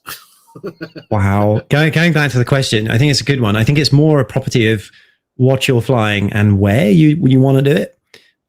Those are probably kind of first tests for whether or not a UTM will be of use, and probably how, even if you want to fly in a busy, dense, urban, congested area and you want to do a delivery mission, if you want to do it VLOS, go knock yourself out. There's not really a lot a UTM is going to do from you except provide you with information, right? And we do have, still the predominant use of our platform is people asking us, what does the airspace look like in this location? What's the ground hazard risk? Give me a weather forecast. If you want to go and take all that data and make your own decisions as an operating pilot, great. That UTM is not going to stop you. It's still the UTM's job to give you the information you need. It's just not going to help you do the actual navigation. It's not going to help you actually take control of that aircraft. So I do think, initially hopefully it will be less about the weight of the aircraft and more what you're flying it for, where you're planning to do it, and what services you require. You know, if you require BVLOS or automated, as we like to say, because BVLOS, as we like to remind people, was already achieved by the military many, many decades ago. It just means someone sat looking at a set of remote screens somewhere else while a drone is flown over a very long radio link. That's not what really UTM is promising to be about. UTM is about the disconnection of humans from the piloting, so that you can have potentially multiple drones performing, a search and rescue mission, or multiple drones performing a sequence of deliveries without a single human operator being involved in that mix. So that's really where, the sort of future of UTM services are going from our perspective. And if you think about the Uber scenarios, or the formerly Uber scenarios, if you think about the Amazon scenarios, it's those types of services that become very attractive and almost necessary for them to occur. So, but surely weight, we're talking about managing risk. Weight is one of the critical factors. I mean, in New Zealand, we have risk-based regulations, which have the same rules for a 1 gram drone as a 15 kilogram drone. How they do that, I have no idea. But surely something that weighs 10 grams is neither a risk to other UAS, nor people, nor manned aircraft. So why would you not want to reduce the noise level by taking that out of the equation? Yeah, I think these are all valid questions, and I think sometimes we can all look at the regulations, right, and point to pieces that we don't really agree with or understand. Certainly from a weight perspective, I'm inclined to agree with you. I think the risk profile is very different for something that weighs 10 grams versus something that weighs 10 kilos. But then again, a physicist will tell you, make the 10 gram thing travel, at 500 miles an hour, and make the 10 kilo thing travel at 1 mile per hour. There's a very different risk profile associated with those things. So there's all sorts of properties of the flight. That's why the EU works in joules, doesn't it? Yes, in a standard unit of energy, yeah. So, and again, that's still only really affecting a failure mode, right? It's only affecting what happens when the drone hits something it's not meant to. There are still other risks. There are some instances where it's better to be a big, fat, heavy drone traveling very fast if you hit a bird, right? As opposed to a small 10 gram one. So it depends. You have to frame the question, I think. And certainly when regulators are defining regulations, you sometimes wonder what information they've had access to and who they've been listening to in order to come up with those, and what risks they're actually trying to mitigate. Because again, I do think sometimes it's easier to mitigate the risk that's right in front of you rather than the one that's a couple of years away on the horizon. So what do you think of this 250 gram sort of norm that most of the regulators have adopted as a lower threshold, usually for regulation, but also in the case of Canada for prescriptive regulation? Well, nothing I have weighs 250 grams or less. I'm not lucky enough to have a 249 gram drone. All of mine are quite old, actually. So I've still got my unique Typhoon S, which I absolutely love. And I know people will hate me for that, but I love that aircraft. But whatever national regulations are, we'll work with them, right? We are quite vocal about things that we think perhaps need more thought or need more discussion. And as we've seen, it's very easy to get hooked up on one individual property, like the weight or the speed of an aircraft, and then make a whole bunch of risk scenarios that are associated with just that one thing. But that in and of itself, that restriction of thinking and risk profiling is a risk. And we see that a lot as well. So to be effective, these kind of levels have to be easily implemented and enforced. And I can see why they're going for weight, because even a policeman can use some scales because they do their drugs on it. But I mean, that's why you would have weight as a simple solution. But if you make it low enough, then the other factors such as kinetic energy, a very light object has to move very fast to have enough kinetic energy to cause an issue. And so as someone who's going to be in charge of controlling all these things, are you actually going to do some sort of level where you say, no, I'm sorry, you're so inconsequential that you're just noise, we're not interested in you? Are you going to be looking at everything all the time? I think we're looking at anybody that wants to use an automated navigation service. I don't think it makes sense for us to impose an arbitrary restriction like a lower weight limit or even potentially an upper weight limit. There might be some things from an insurance perspective that we choose not to insure our users for, and therefore ourselves, and therefore we prohibit that classification of use. But I can think of several scenarios where we've had customers, for example, that build very lightweight aircraft that are designed to swarm, and the swarm, each aircraft, for instance, is I think something like 40 or 50 grams. However, there are 600 of them. that's a very different risk profile. Those things moving as one is still something we need to manage.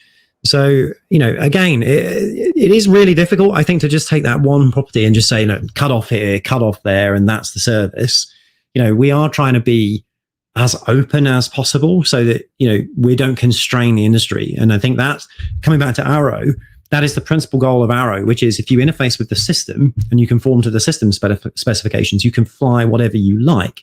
What we can't do, obviously, is override the local laws.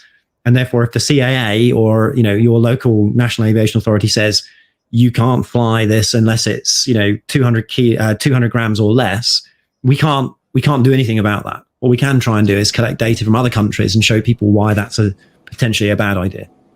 Yeah, I'm probably not getting it from the point of view of people who are using your service, but for some of those unrelated craft that drift into your area, where do you draw the cutoff point saying, this represents a threat to our users, or it doesn't represent a threat? Because you've got ways of identifying them from transmissions and radar, things like that. So do you have some sort of plan to deal with that lower level of intrusion?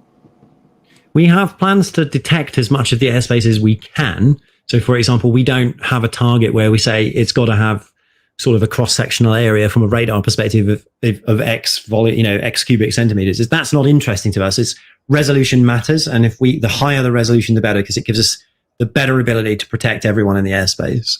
So, there is no kind of lower limit that we'll go to. There are obviously operational limits in the types of sensors that we have. And we're getting to the point where actually we're going to be sharing more details about the different types of sensors that we have and how we use them. So it'll become very clear, if you're 10 kilometers away from the corridor and you're flying something which is 10 grams, and we're assuming it's very, very small, you're probably completely invisible, to the Arrow towers. But if you get very, very close to our Arrow towers, you're probably not completely invisible.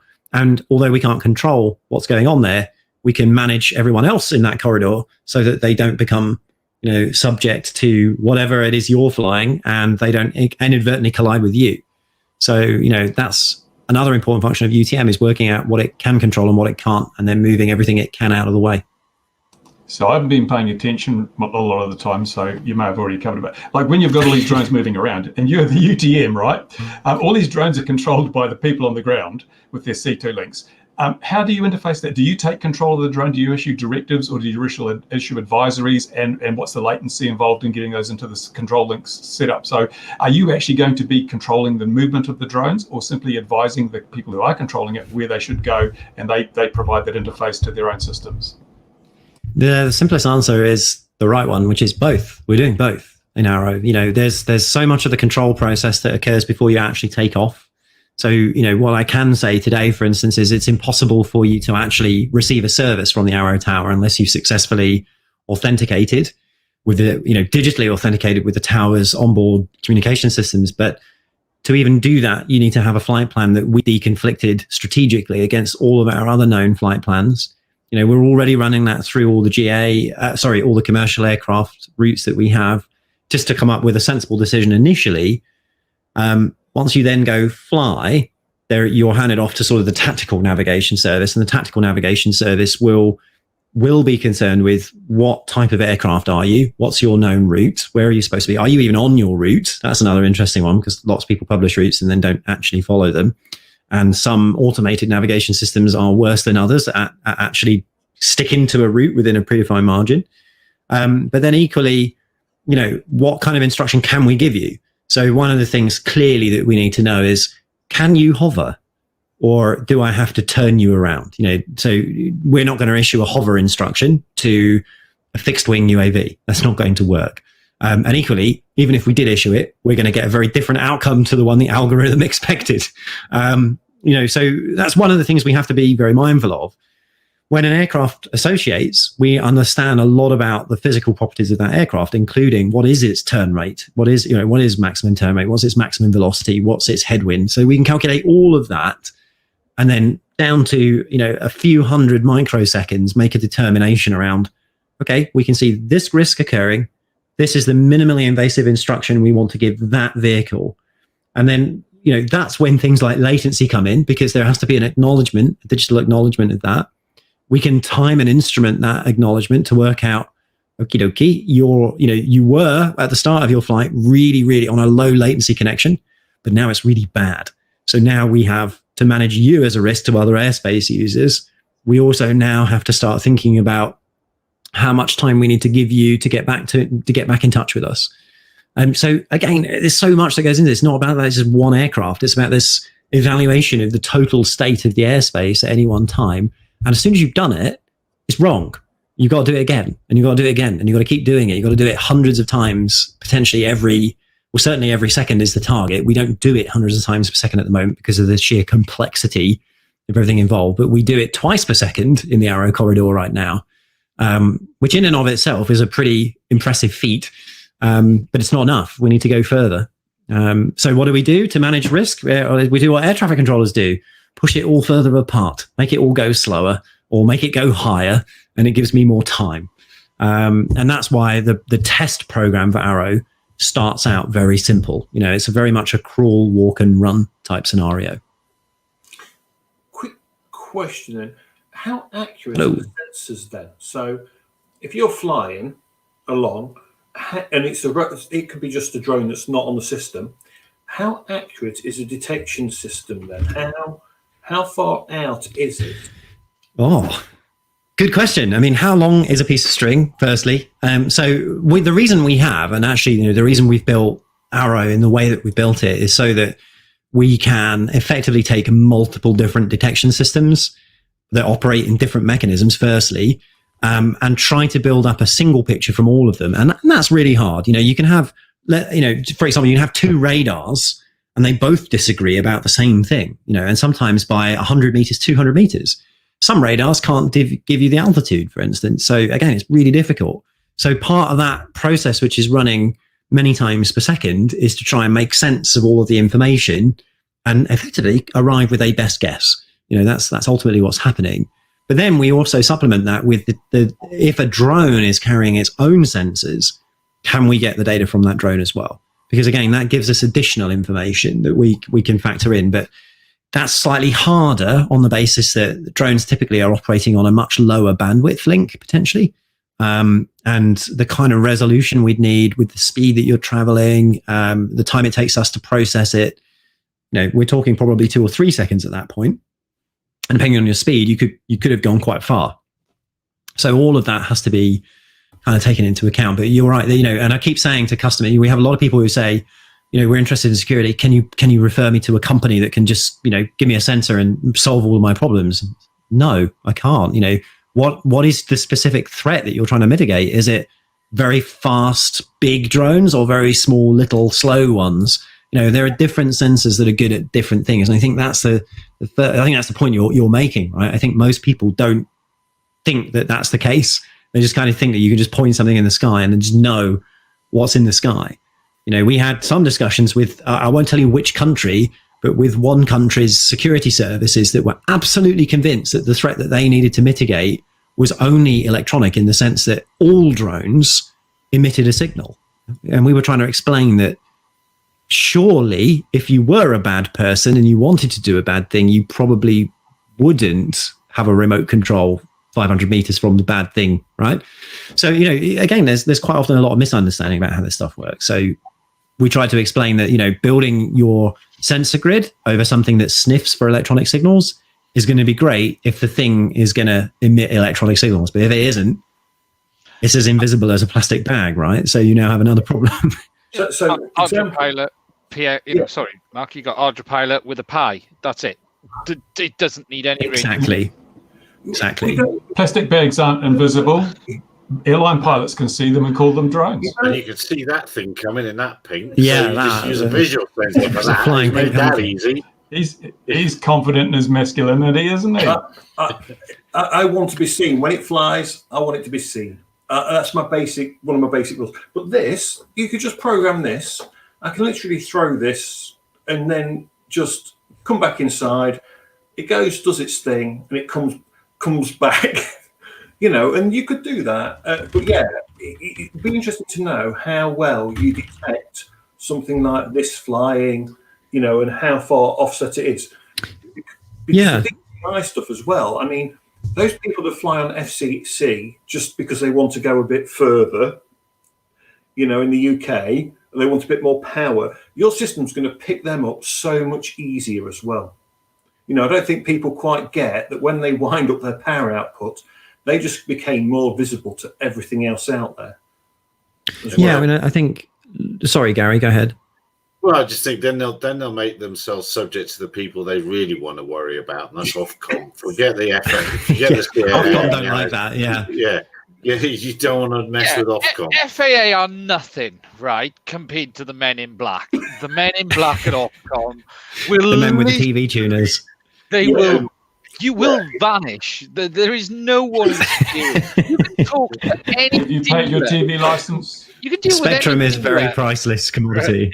You can talk to any dealer within the RC gear, and you'll say, "What if the VAT man or tax man popped round?" Yeah, we'd sit down and have a chat. Oh, what about the CIA? Yeah, pretty good. Ofcom. Bottom clenching time.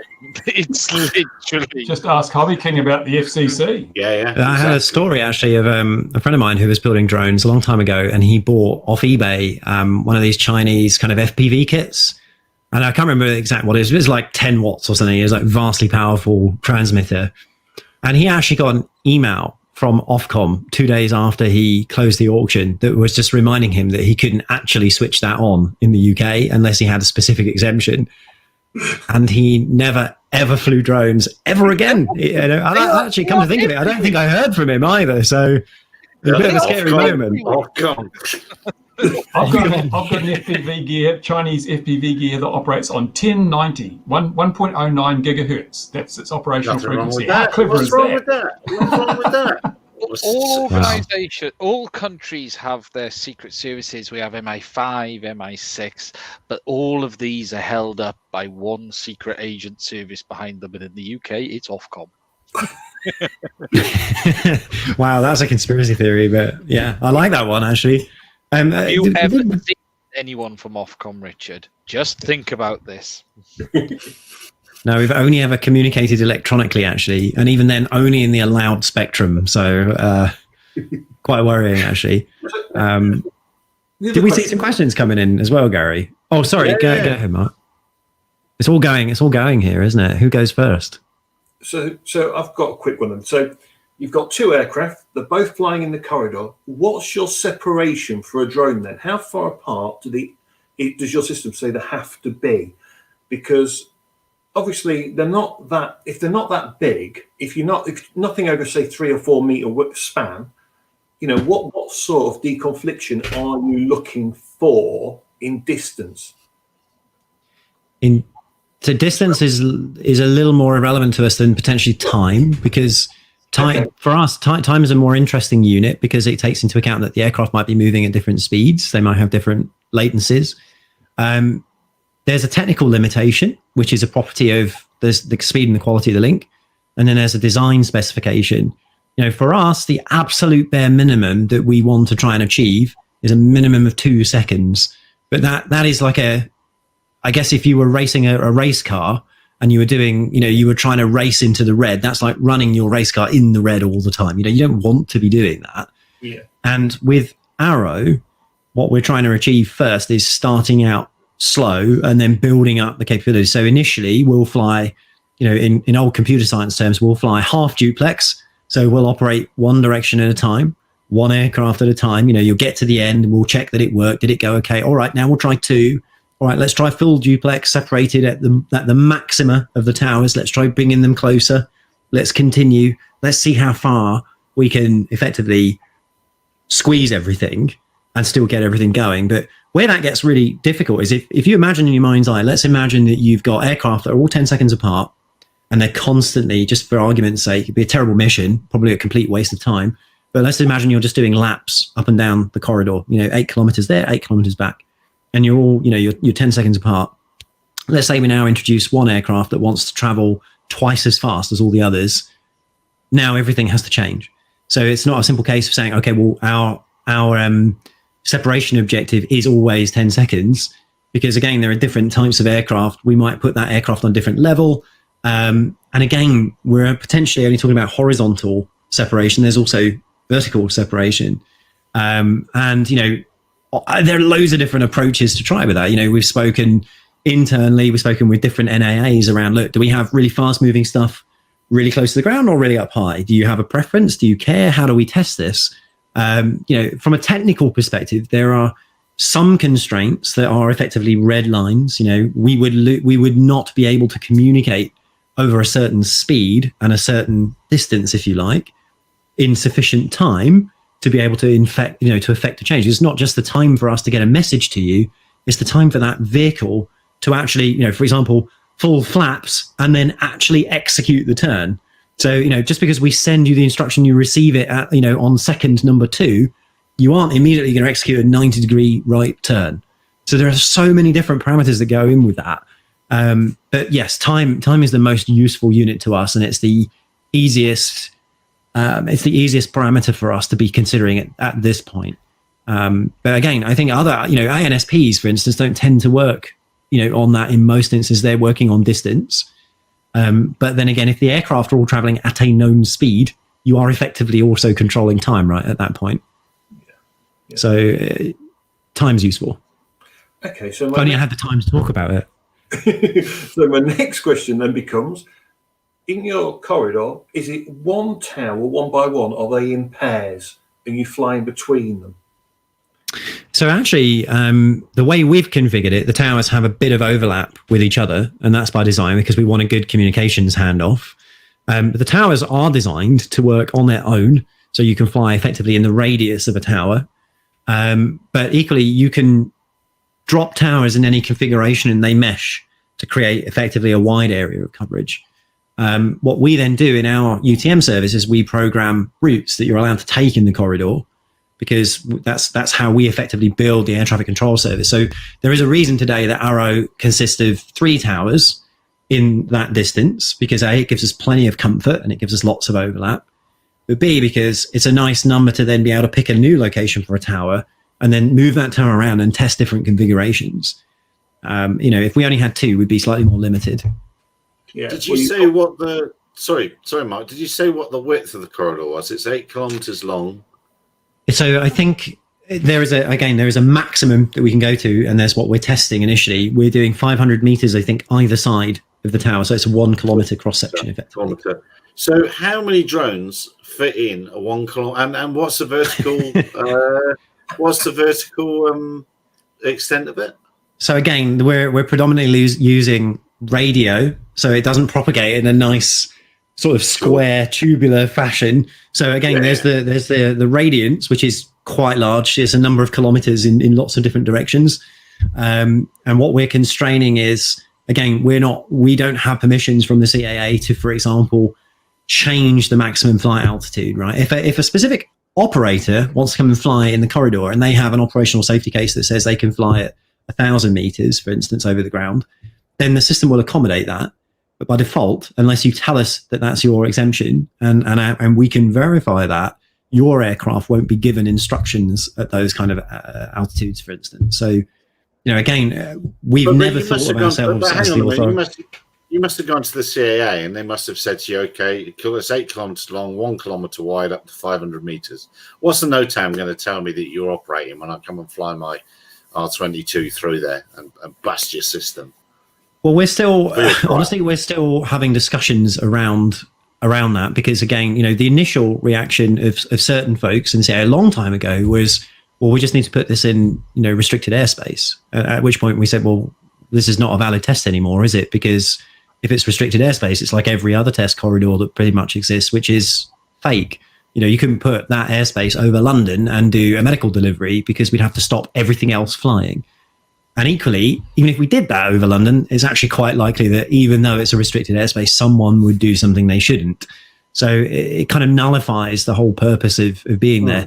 I think there is a plan to publish a navigation warning so that pilots are aware of what's going on in that area.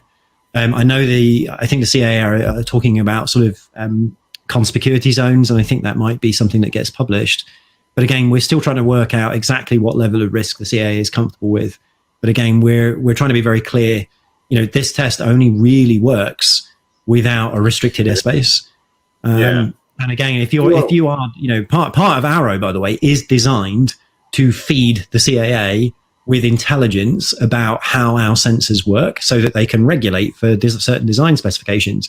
If they take aircraft out of the picture, they're going to get a false set of data.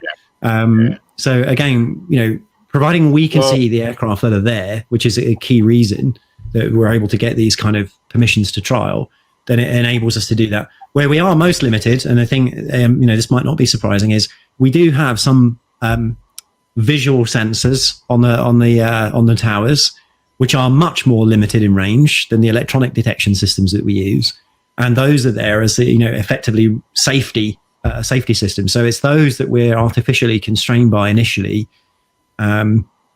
whilst we continue to prove out. Well, look, Mark's got the perfect aeroplane for you. No, all I was trying to get at there really was, let's say it was 500 meters for argument's sake, 1 kilometer wide and 8 kilometers long. You could surely fit an awful lot of aircraft in there. Now, Steve put a question up ages ago. We haven't answered it yet. So sorry, Steve. Carry more fun. Yes. Steve says, well, how do you know if it's a bird or not? An X-Jet, of course, has come up with the obvious answer.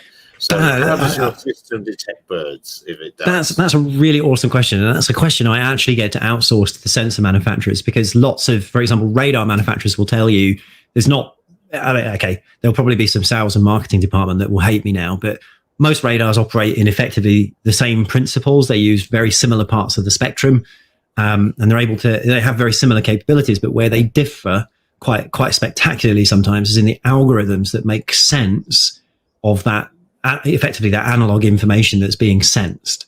So, you know, we were, from my limited understanding of how a lot of these algorithms work and making sure I'm only talking about things that they would be happy with me talking about, birds fly in very different ways to most aircraft, and they look and present differently to different sensors with differing resolution. So it's possible digitally to have, to have a different signature, if you like, for a bird versus a plane. But actually, one of the things Mark was talking about earlier, I meant to kind of say, it's not necessarily the size of the object, or even that it is a bird or it isn't a bird. It can be a property of how is it approaching the sensor. You know, some sensors are not good if you're flying directly at them. If you're flying across them, they're brilliant, and vice versa. You know, it always reminds me of that scene in Jurassic Park, you know, years and years ago, where if you stood really still, the T-Rex couldn't see you. You know, some sensors are like that. If you fly directly towards the sensor, you're in its blind spot. And that's one of the reasons, again, we have the multiple overlaps in the towers so that we can cover from different angles, and we have different combinations of sensors on different towers. So we're really building up the kind of fullest picture that we can, and then using our network to bring together individual sensors data and what all of these different sensor manufacturers are telling us, and then running that through our risk profiles and saying, okay, we think that is a drone and we think it is moving at this speed, even though 3 of the 7 sensors, for instance, are disagreeing with each other on a massive level. We now can't trust these, you know. And then the final piece is we do have, obviously, the drones that are participating in Arrow. They're also telling us where they are. You know, they're digitally using the tower's communication network to inform us routinely of their location. But we still can't trust that, right? We still have to actually, you know, we have this notion, effectively, like trust but verify. You're telling us this is your latitude, longitude, and altitude, but can I see you on all of the sensors in that vicinity? And we can help use that information to help calibrate the sensors as well against risks that aren't, effectively providing telemetry. So yeah, and this is just the start. You know, where there's a lot more that needs to be done, but we are 30 people at the moment. So you've just nailed a whole lot of Skydio drones to poles and stuck them around the place. Is that what you've done? And run around with them. Yeah. Here's my next techie question, just because I like to chuck in techie questions. All right. So what does weather effect do to the system then? So it could be misty or foggy, because RF signals then become a complete nightmare. You know. Yeah, 100%. I mean, do you know what's worse in the fog? Cameras. Yeah. Vision, right? So, you know, it won't be surprising. And again, we're certainly not hiding this fact. We just haven't published we've done the initial press releases. Now we're going to start getting into operating parameters and that kind of stuff. But our initial requirements in the early stages of the trials are that we only fly in good weather, which, you know, in January, there isn't a lot of that. So there's not a lot of flying that's going on. You know, in some instances, I wish we'd gone to like Madrid or somewhere beautiful and did this where you have, you know, could have, but, you know, I don't know where you are, Gary. I just know you're far away. No, in a very pretty part of the far world. enough, some say. Well, Gary always has a fire, so wherever Gary is, he's typically got fire or thunderstorm kicking off behind him. There is one kicking off now. Ian has his own share of fires. Ian does fires. Ian's into Yeah, fires. That 3D printer fires. Yeah. It but on the radio thing, there's all sorts of clever stuff that Laura uses. In the bit that you have to pay for, it just frequency hops up and down and tells the other radio to do the same, and then it works out a potential a range based on the different properties of attenuation at the different frequencies it's using, which is flippin' clever. And there's all sorts of people that are doing so. I think that I suspect there are many grown-ups in the world that actually would use the properties of weather to aid and abet them in working out what a signal is and how far away it is. But you're right; it does make a difference. It's definitely. So I think we need to go and have we need to make a pop-up model airplane field there and ruin his day. It'd be great. Come test it for us. That would be great. You know, we want all the unplanned stuff to occur, right? And again, I think you've got some news coming soon. If it's not the piece of news that I think you're talking about, it's coming very, very shortly. But you know, that unplanned scenario that you kind of hope happens, but you also hope doesn't happen. You know, that is something. Used my eyes to read this press release. Let me see if this is this press release. How good do you think your camera is, Gary? I mean, how big is the guys from Ofcom? They can read that. Well, they can see what's going on there. The rest of us mortals can't. Ofcom already read it. Yeah. I must admit, if you've only got 3 towers and you're covering 8 kilometres, that's quite impressive, actually. Because those sensors, well, depending what sensors you've got on it, which obviously I don't know, I have gone up against like detection systems. And typically, to cover that kind of distance, you want a couple more in there, really. So you've got some pretty cool stuff in there. You sound like you've been invading foreign airspace. I've come up against various detection systems and I've circumvented them all. Come on, it's just a bunch of low-wage workers with binoculars. We know, you can't fool us. It's interesting that Steve used to service boys at sea. Well, there we are. That's another thing altogether. Or maybe I'll get rid of this. But he's radar to find them. And wild goose chase. That's a good point. That's such a good point, though. That's why you don't use one sensor, right? That's why you don't use one sensor. You can beat most sensors. There's only one that I found that just, you know, is a pain in the butt to beat. But I've been told it's possible. So one day, hopefully, I'll get to go against it. Well, I think the other thing as well is if you know what you're coming up against, it's very easy, you know, to mitigate against one threat, right?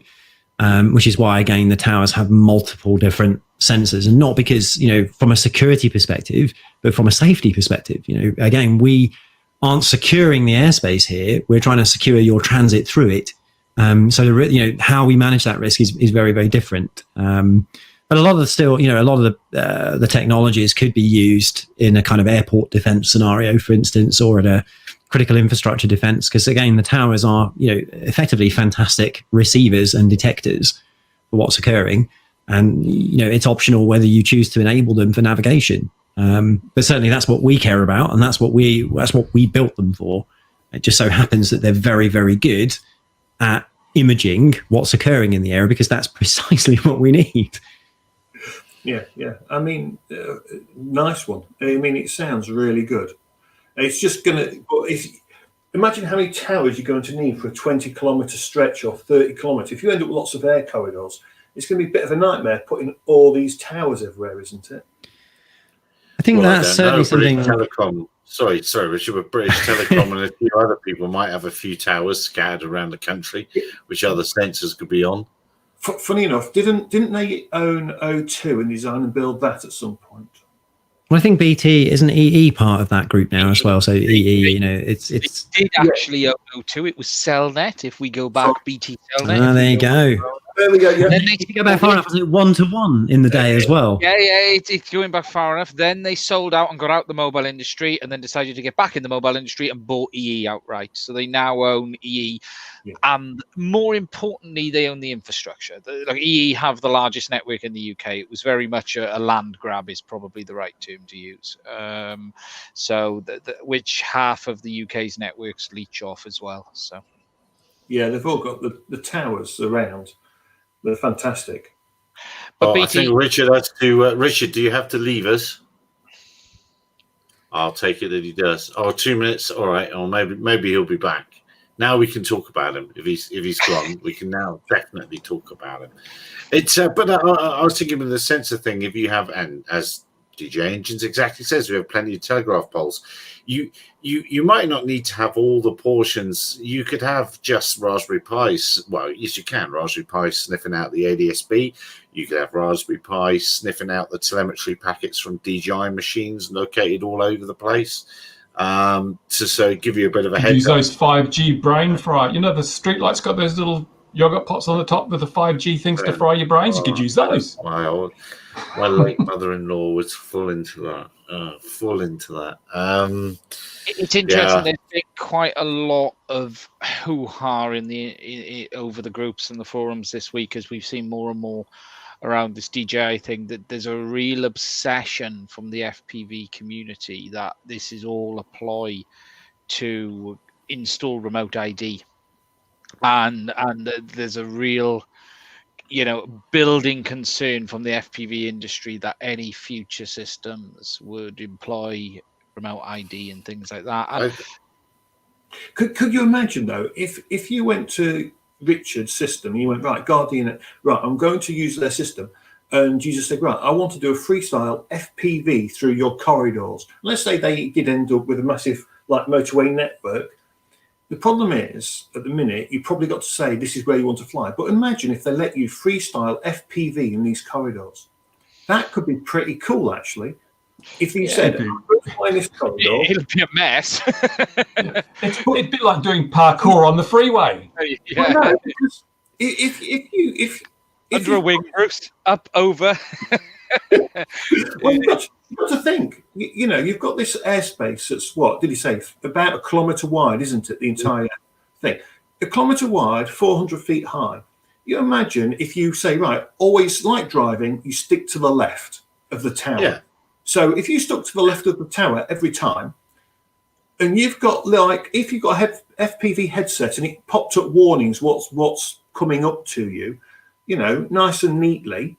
You imagine being able to fly through these networks. It could actually be a blast and a hoot, but the regulator.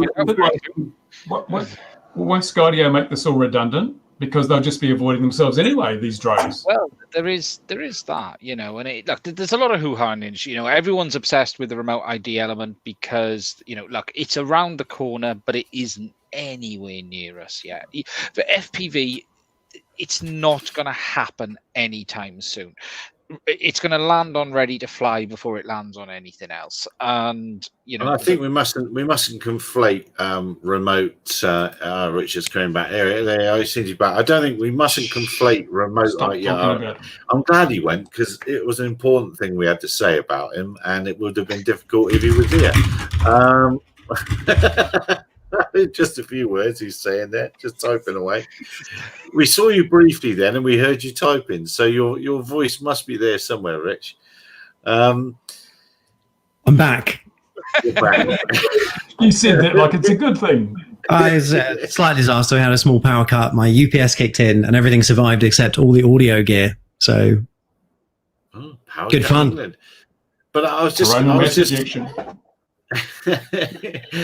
saying to we mustn't conflate remote ID and UTM. Remote ID is definitely something being dropped on us by security forces and governments for various reasons. It's two different things. Remote ID is good, UTM is evil, and Richard's peddling the work of the devil. And that's really the only. No, I think there's a lot of there's a lot of concern in the hobby right now, and it's all been driven by government. At the end of the day, everyone's looking at what the government are trying to do, and we've had this mass overbearing threat of legislation in the US, which I honestly don't think will happen.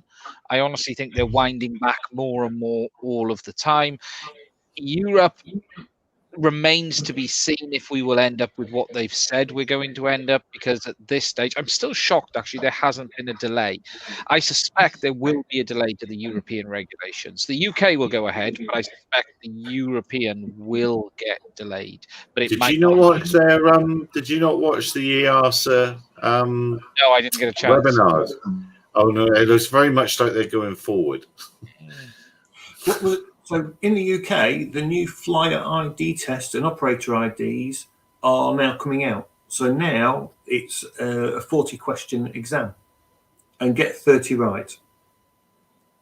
So that's now happening. And you're right or the right answer, because I took the original test and there's a very big difference between the right answer and what they said was the right answer, wasn't it, Gary? Have you not dealt with bureaucrats before? It's always what they say. Yes. But so the new operator ID and flyer IDs are now coming out in the UK, which means it now says GBR and then flyer and then the operator ID. So will they reissuing mine? No, only if you redo the test. I redid. Have I got to do the test again? I think you're meant to. I believe you're meant to, yeah. At some point, but I wouldn't rush to do it. No. And any certificate you've got, like if you've got an A2 card, A2 CFC card, or a GVC card, all of a sudden they want you to do the new test because it's about the new regulations and everything. But all of a sudden everything's out of date. all your cards that your REs are giving you they're out of date. It's been a lot going on. It's been a very busy week, hasn't it, Gary? For the industry plan. It's been a huge amount. The Sony stuff is interesting. I've just finished going through the paperwork. It's very, very interesting. It's very interesting. They didn't make enough of it though for the layman like me. They didn't shout it out. But yeah, I don't know. Maybe everyone is rushing to get their press releases in before Christmas, the Christmas break or something. But it is. Christmas is not Christmas, just so you all know, right? It's actually my birthday, so you're celebrating my birthday, not Christmas. Just so you all understand. He was born 2020 years ago. All the Christmas stuff. But Christmas is cancelled this year, so are you not aging this year? I'm over. Oh man, I'm like over 2,000 years old. Come on, it's What are the rules over there? Over here, we have curfews now at 11 o'clock in the evening on both Christmas Eve and New Year's. In fact, we have curfew now every day until January the 6th. Life is normal here, except you're still not allowed to lick the back of people's heads unless they invite you to. But did you see that the FAA and it's socially distant? The FAA has modified Part 101 to remove the phrase model aircraft? Yeah, yes. The other day. They did do that, and that allows it to align with the horrors of, the realization that's come to everybody that you are flying Part 107 unless you're flying as a private operator, and then you must be flying under the rules of a CBO, which, as we know, they haven't picked a golden child yet. So that is assumed to be the AMA rules, and I can't remember the ins and outs of it. But yeah, I can't believe that people haven't realised that getting rid of that word's quite a big deal. They just haven't twigged it. No, Chris has just written in there, Ripple.net, is it of a $5 remote ID node? Yeah, there are multiple remote ID nodes out there. Unfortunately, if the FAA introduced what they said they were going to introduce, you will not be allowed to use any of them. Your aircraft will have to be certified by the FAA, and it will have to have it from the factory. Retrofit will not be an option. That was the major issue with the FAA regulations as part of the NPRM. Yeah. Where are we at? I can't remember where we're at with that. We're waiting many times still, aren't we? Yeah. Dropping between Christmas and New Year, they reckon the final rule. But the interesting thing also is with the new European regulations and this sub 250 with cameras. What do you reckon about that? Because the rules, people are interpreting as if you've got a camera of FPV drone, you still have to register it because it has a. But no. But do you really? Because it says personal data collection or device personal data collection, doesn't it? Something those words are what I'm using. Does it actually say camera? Because you're not collecting data. It does. It just says camera. It does, and it was in that. Yeah. It was in that. It was in that webinar as well. But I'd argue against it, because if you say you're standing behind a building and there's a mirror and you can see someone around the corner, right? Through the mirror, it bounces like in a store. You have those mirrors, right? You can see somebody who's out of your line of sight. You can see them through a mirror. You're not collecting any data, but you are able to see somewhere you couldn't see before. You're relaying an image. It's not stored anywhere. It's not captured. And that's exactly what a bareback FPV system does. You have a camera, a radio link, and goggles. It's relaying an image like a mirror, but it's not preserving anything. It's not storing it. I don't think that counts as data capture. I don't think relaying it electronically. It could be intercepted and captured by somebody else. That's not my problem. No, someone could intercept the mirror with a camera. Why does he know so much about mirrors? And what you should see my shoes. They've got mirrors on them. Registration in itself really isn't the big problem now. You know, we've had to register in the UK.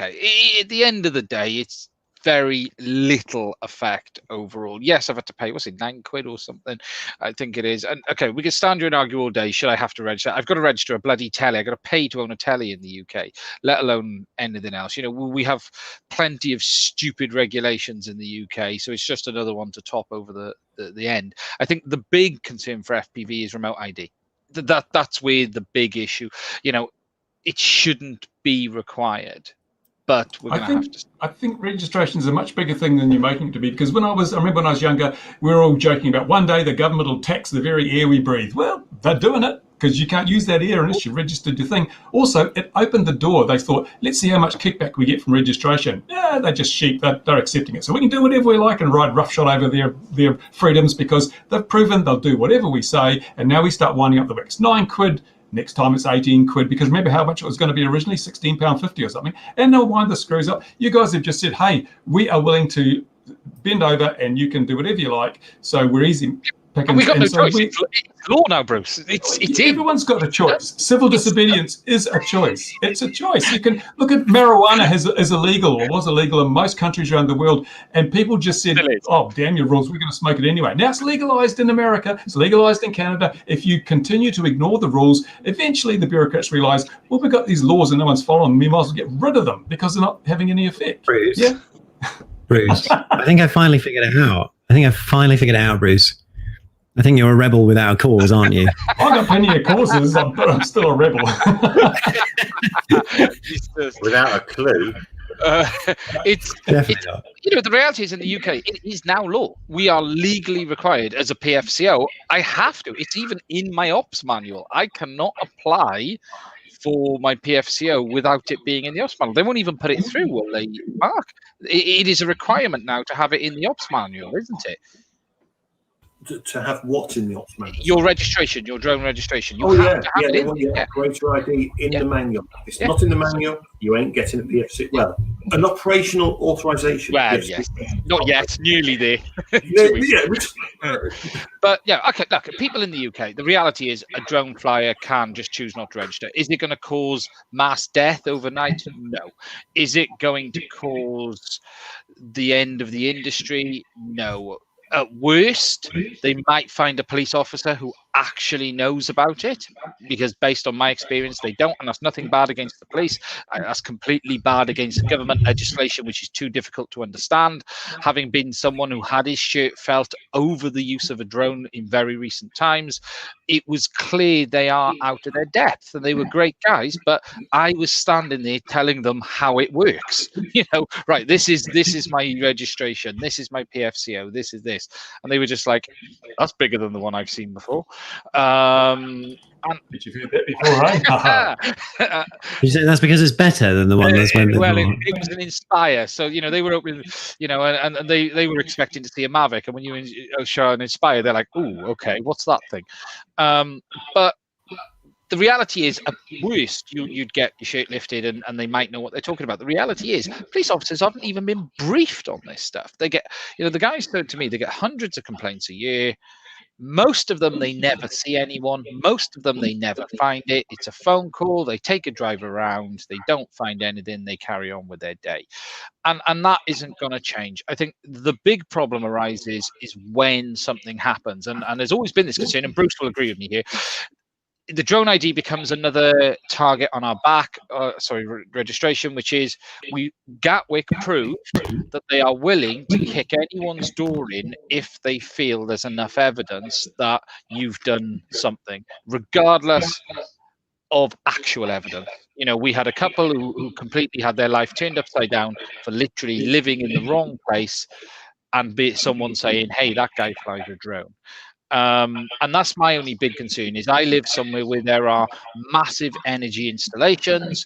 We have 2 oil refineries. I have massive LNG gas plants.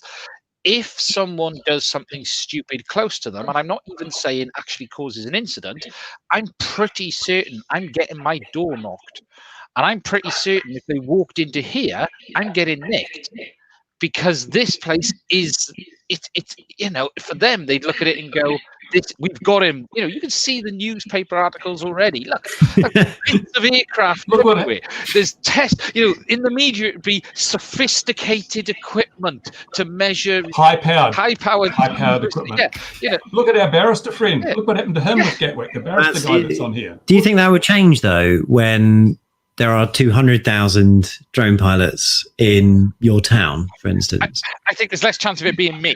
And I think there has to be a point of that. As a PFCO, and now as one of probably the few who are registered, I do feel I am at risk of becoming a victim.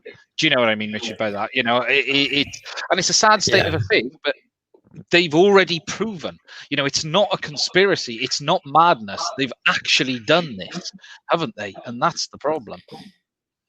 Yeah, I think it's one of those things, right, where you have limited information and an evolving what you perceive to be a terrible, horrible terrorist threat. You're probably going to question everyone you can, but makes you wonder, doesn't it? If we saw a car that was unlicensed on the runway, for instance, and somehow it got away, we're not suddenly going to go and tap up the DVLA for every car in a 30 square mile radius and knock on every driver's door. I think it's just that, the risk profile's different, and I'm certainly not defending those actions. I think, it was just a crazy knee-jerk reaction, wasn't it, really, all around?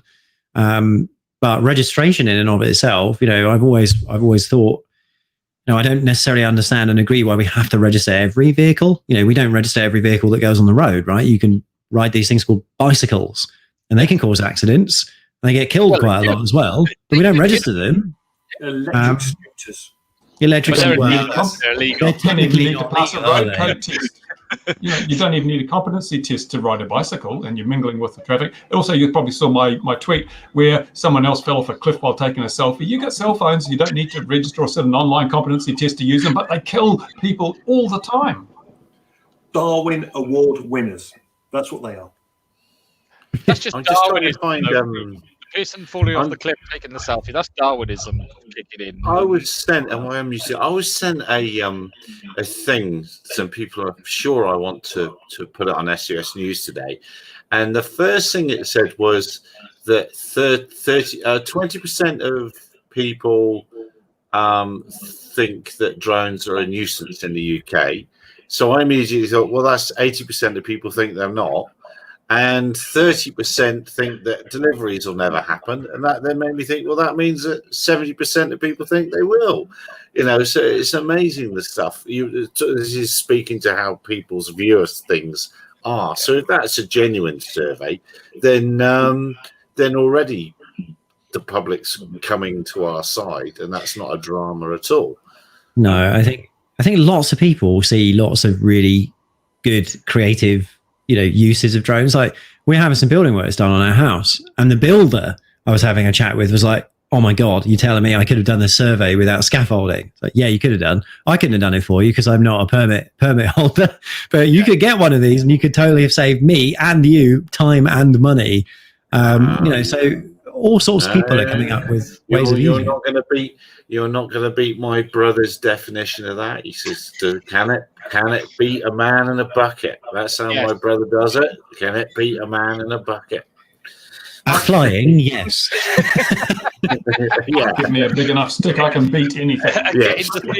Yes. Yeah. No, it is. Look, at the end of the day, with remote drone registration, I don't particularly like it. We fought the big fight, we lost, and now we're left having to comply. Well, I have to. There are people who don't. I'm sort of forced into it. So, same as Mark, even if we don't agree with it, we're forced into it. So, but I think the bigger fight now is remote ID and seeing where that lands and how the rest of the legislation lands with regards to the self-built aircraft, because that's really where the playground is. Yeah. I mean, do you think they'd have gone ahead with remote ID if everyone had said stick your registration up your Jaxie? We're not having any of it. I'm not convinced that many people have registered. I'm not convinced the numbers are there. I'm convinced. To be honest, Bruce, I suspect 90% of people who own a drone don't even know they have to do it. But hang on a my minute, survey was about 80. Yeah, we've got someone here that can give us an idea of sort of drone usage in the UK. I don't know if you have a sort of a figure, but just for Guardian Angel, Richard, sort of how many users do you have a day, a week, however you quantify it? What's your user base at the moment? The last time I was checking, the more interesting figure for us is the volume of flights that people report, because that's completely voluntary. People have to register to get access to the apps, and you don't have to necessarily use it when you fly. So it requires like really positive interaction to actually say, I'm here, I'm going to go fly. We would see on a typical month between 10 and 15,000 of those just in the UK. That's clearly dependent on weather and season. So we kind of average that out, especially here in the UK. Don't get a lot of flights after 4:30 p.m. in December because it's pitch black. Sure. But overall, you have to understand as well, such a small percentage of our users actually report flights because they're not obliged to. They want to. Yeah. So if we abstract that from the users, there are probably a good 200,000-300,000 users that we would still class as active in the UK. But a user for us is not necessarily a registered sort of drone pilot, quote unquote. They are people who want to register to access the apps. So, there is no direct link for us in that regard. So today, for the first time since I've had Nats Drone Assist, since the first time I've had it, I actually logged a flight. Hey, the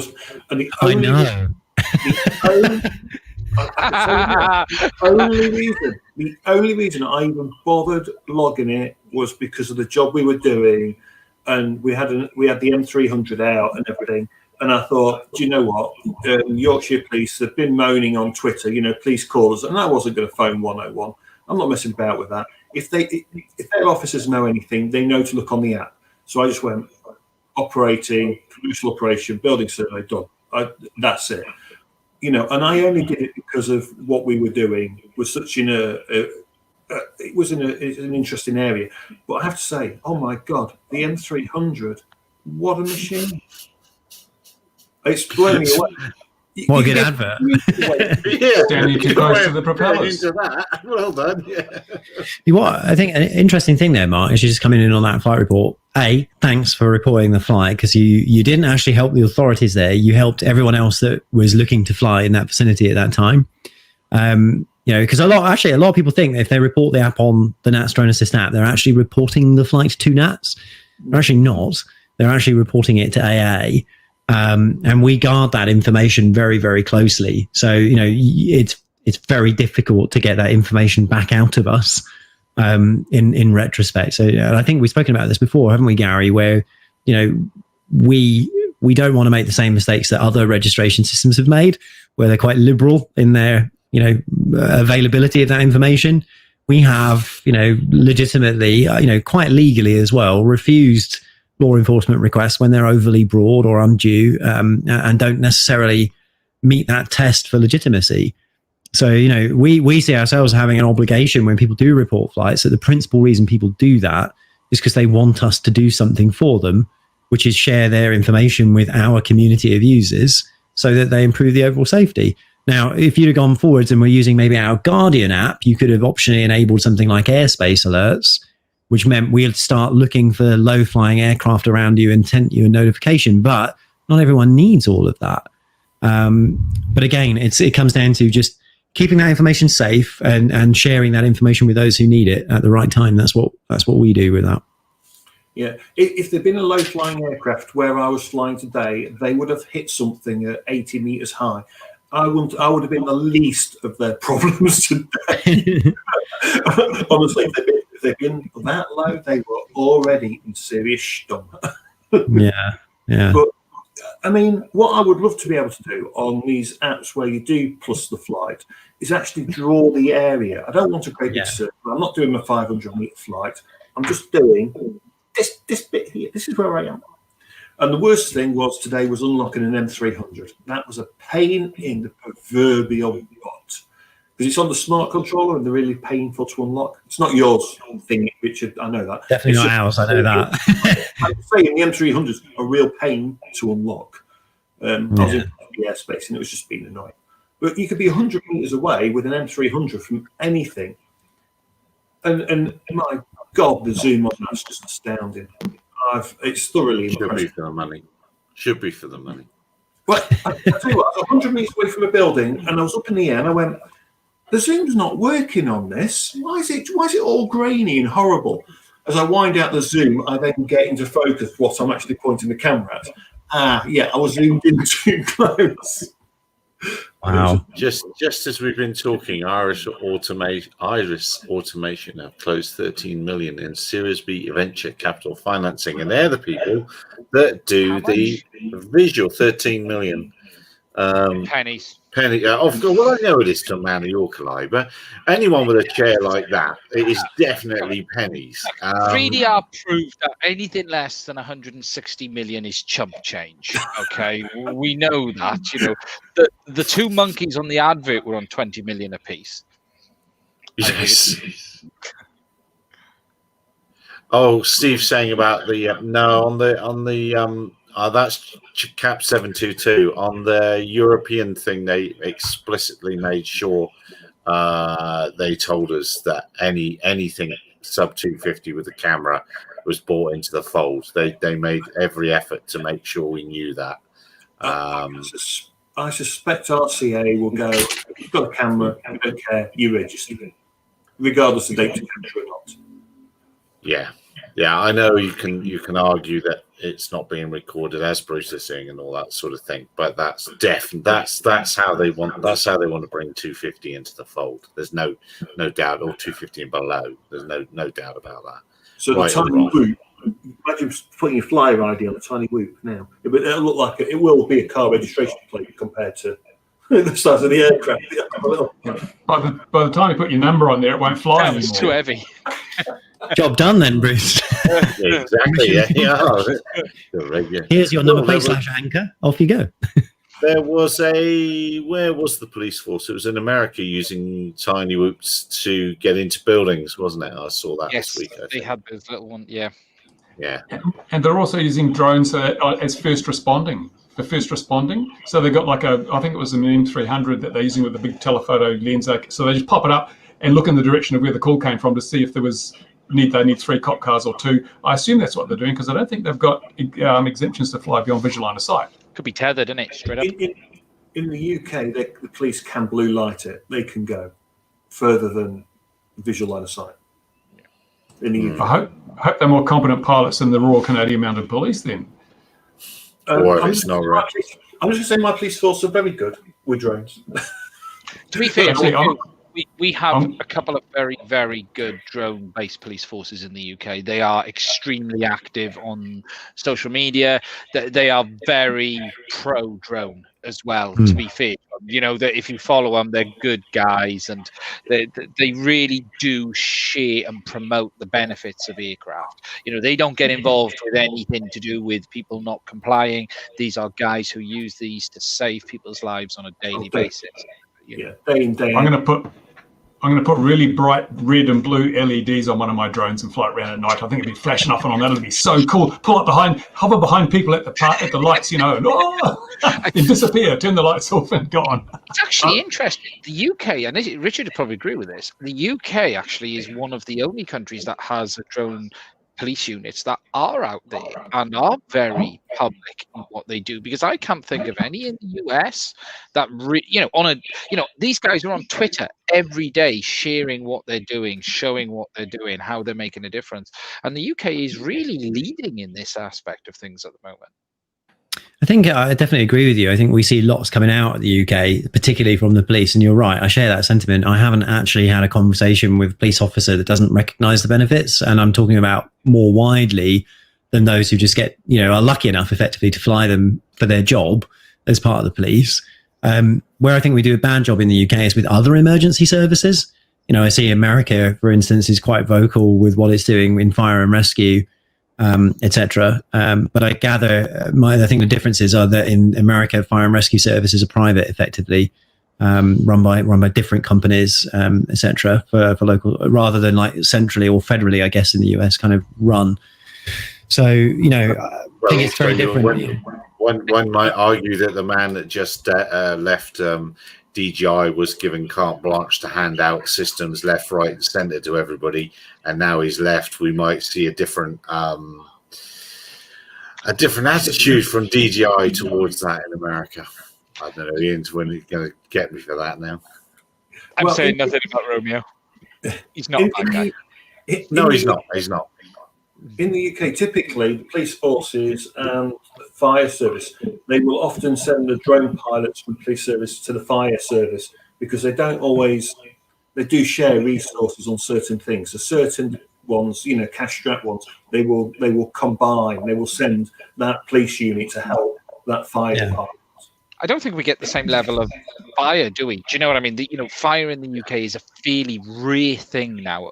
We're lucky in the sense of, house fires. It's not common. It's not something. I think America is still a lot more. We lost half a building in Lincolnshire this week. Yeah, but that's just normal demolition. Isn't it? No, it was just a gas explosion about half the building. Got up a sandbag. Not so long ago, in the town where the local fire engine is, which is quite a long way away from here, the one and only fire engine, the shop next to it burnt down because the bloke that drives the fire engine that was parked in the shed next to the shop, and he had the keys, was fixing a car on the highway about 100 kilometers away. So the fire engine was locked in the shed. So is that not how they work? I don't know. So hang on a minute. You have fires every week in your fire engine? No fire service. We have no fire service. So that's why I start getting worried, and we all have to rush off and go and try and put the fires out quick. There's people like me doing it. It's frightening, isn't it? You need a drone for that. No, not when the big. We need a drone for what we need it for is when people burn fire breaks, is making sure that the fire break is completely burnt out. So getting rid of wasp nests and trees. Yeah. So earlier on, when people said that the way to find you in the world is to look for the fires, they lied to me, because actually I need to look for the one place near you where there is no fire, because you put them all out. Oh no! I tell you, it's frightening. It is frightening. Yeah. The big fires is frightening. I don't like having to go at all, but you do, because you might be the person that needs your neighbours to all come round the next week or month or year or whatever. So it does make me laugh when I hear you people talking about all your emergency services. What luxury! What luxury! You and your shopping. What's the ambulance response time out there, Gary? We've got one private one, which we're subscribers to. But obviously, if that one private one is with somebody, then there's no ambulance. Usually, you just call a hearse. That sounds like Lincolnshire, where I am, where it's so rural. If you're in the sticks, basically, Yeah, but the best thing about that is you're all related, so you can all, as families get on better, don't they? And as you are all family, is this Appalachian Mountains you're talking? Yeah, so it's the flat Appalachian Mountains out over there. Before we go, the one thing I did want I've forgotten. I'm just going to cut the webs in my feet, okay? Yeah, that's it. Yeah. Well, you can swim to Europe quite easily, can't you, you lot? The Hyundai bought a big stake in Boston Dynamics. But how does that come to us? Well, that comes to us because they're the only urban AAM company that I think's put a realistic tail on the donkey. They said they're going to probably be flying something nicely by 2028, and it's going to be a cargo operation out the door. So to me, at the moment, they're about the only one that's not super selling it with added extra BS. So I think we must watch Hyundai a little bit closely as they wander into our world. I concur. Oh, do you now? Oh, what does do you concur? Do we all concur? Are we all concurring? Well, and did you see the CAA in New Zealand issued a warning on lithium batteries because one of those Pipistrel gliders in New Zealand caught fire and it crashed, and they found it was an onboard fire caused by the lipos combusting in the air. This was a couple of years ago the crash occurred. They finally issued their crash report, and it said that lipo batteries must always be constantly inspected because the guy was flying, the battery caught fire, the procedure was land as soon as possible, so he put it into a dive and the wings fell off. That'll happen. It rekitted itself. Oh dear. Yeah, past B&E, that's the end of it. Boeing 757, I believe, had a similar problem with its batteries. They did, yes, and it was up above the it was above the crew, wasn't it, as well? So the fire then they put it in by them. But a lot of those electric gliders have pretty insane emergency shutoffs and things, and then the pins you put in to arm them and stuff like that. I think the newer ones are safer, but there was in the early ones there's some incredibly dodgy battery work for what they are. Incredibly dodgy. Anyway, look, we're going. What's the time in the UK? Is it midnight? 23:25. 23:25. Excellent. I can stay up a little bit longer and putting in the press release. I've got to put in 35 minutes time because I think has anyone else have anything else? We've been going a long time. So but going back to the UK operator fee of £9, we have 160,000 people that have paid the money to the CAA in the UK, but that's people that have actually bothered to register without the CAA advertising anywhere or anything. It is astounding, really, if you think about the number. I mean, how many people have not registered or don't even know? It must be that there must be so many that just have not registered. It's phenomenal, really. Is that the lifetime figure, or is that the current as in currently licensed and registered users? Yeah, currently have registered in a year. It was running. It's just bonkers. It's more than they ever expected, and they only advertise one window somewhere near Gatwick, I think, and it's in one window you operate. They've got a thing, but they don't put any adverts out saying register your drone. They don't advertise anywhere. It is. The real test will be when it comes time to renew. How many of those 1 million will renew? I don't think the renewals will be as high as they hope. I think you might be right. I also think I was expecting the PFCO to sort of do a bit of a dive because of the A2. But I think people have now realised that actually for anything that's over 500 grams, actually you want the GVC. You really do, because anything else is with the operational optimization, because anything else, the A2 just doesn't cut the mustard for now.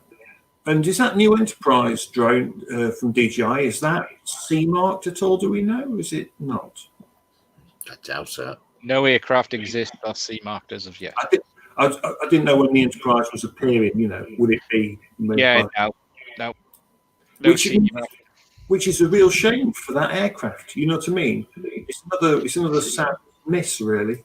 The standard still isn't fully ratified because it doesn't come in until Europe comes through. So until Europe gets through, and it'll be, I suspect, another 6 months after that, I still think delays could happen across the board.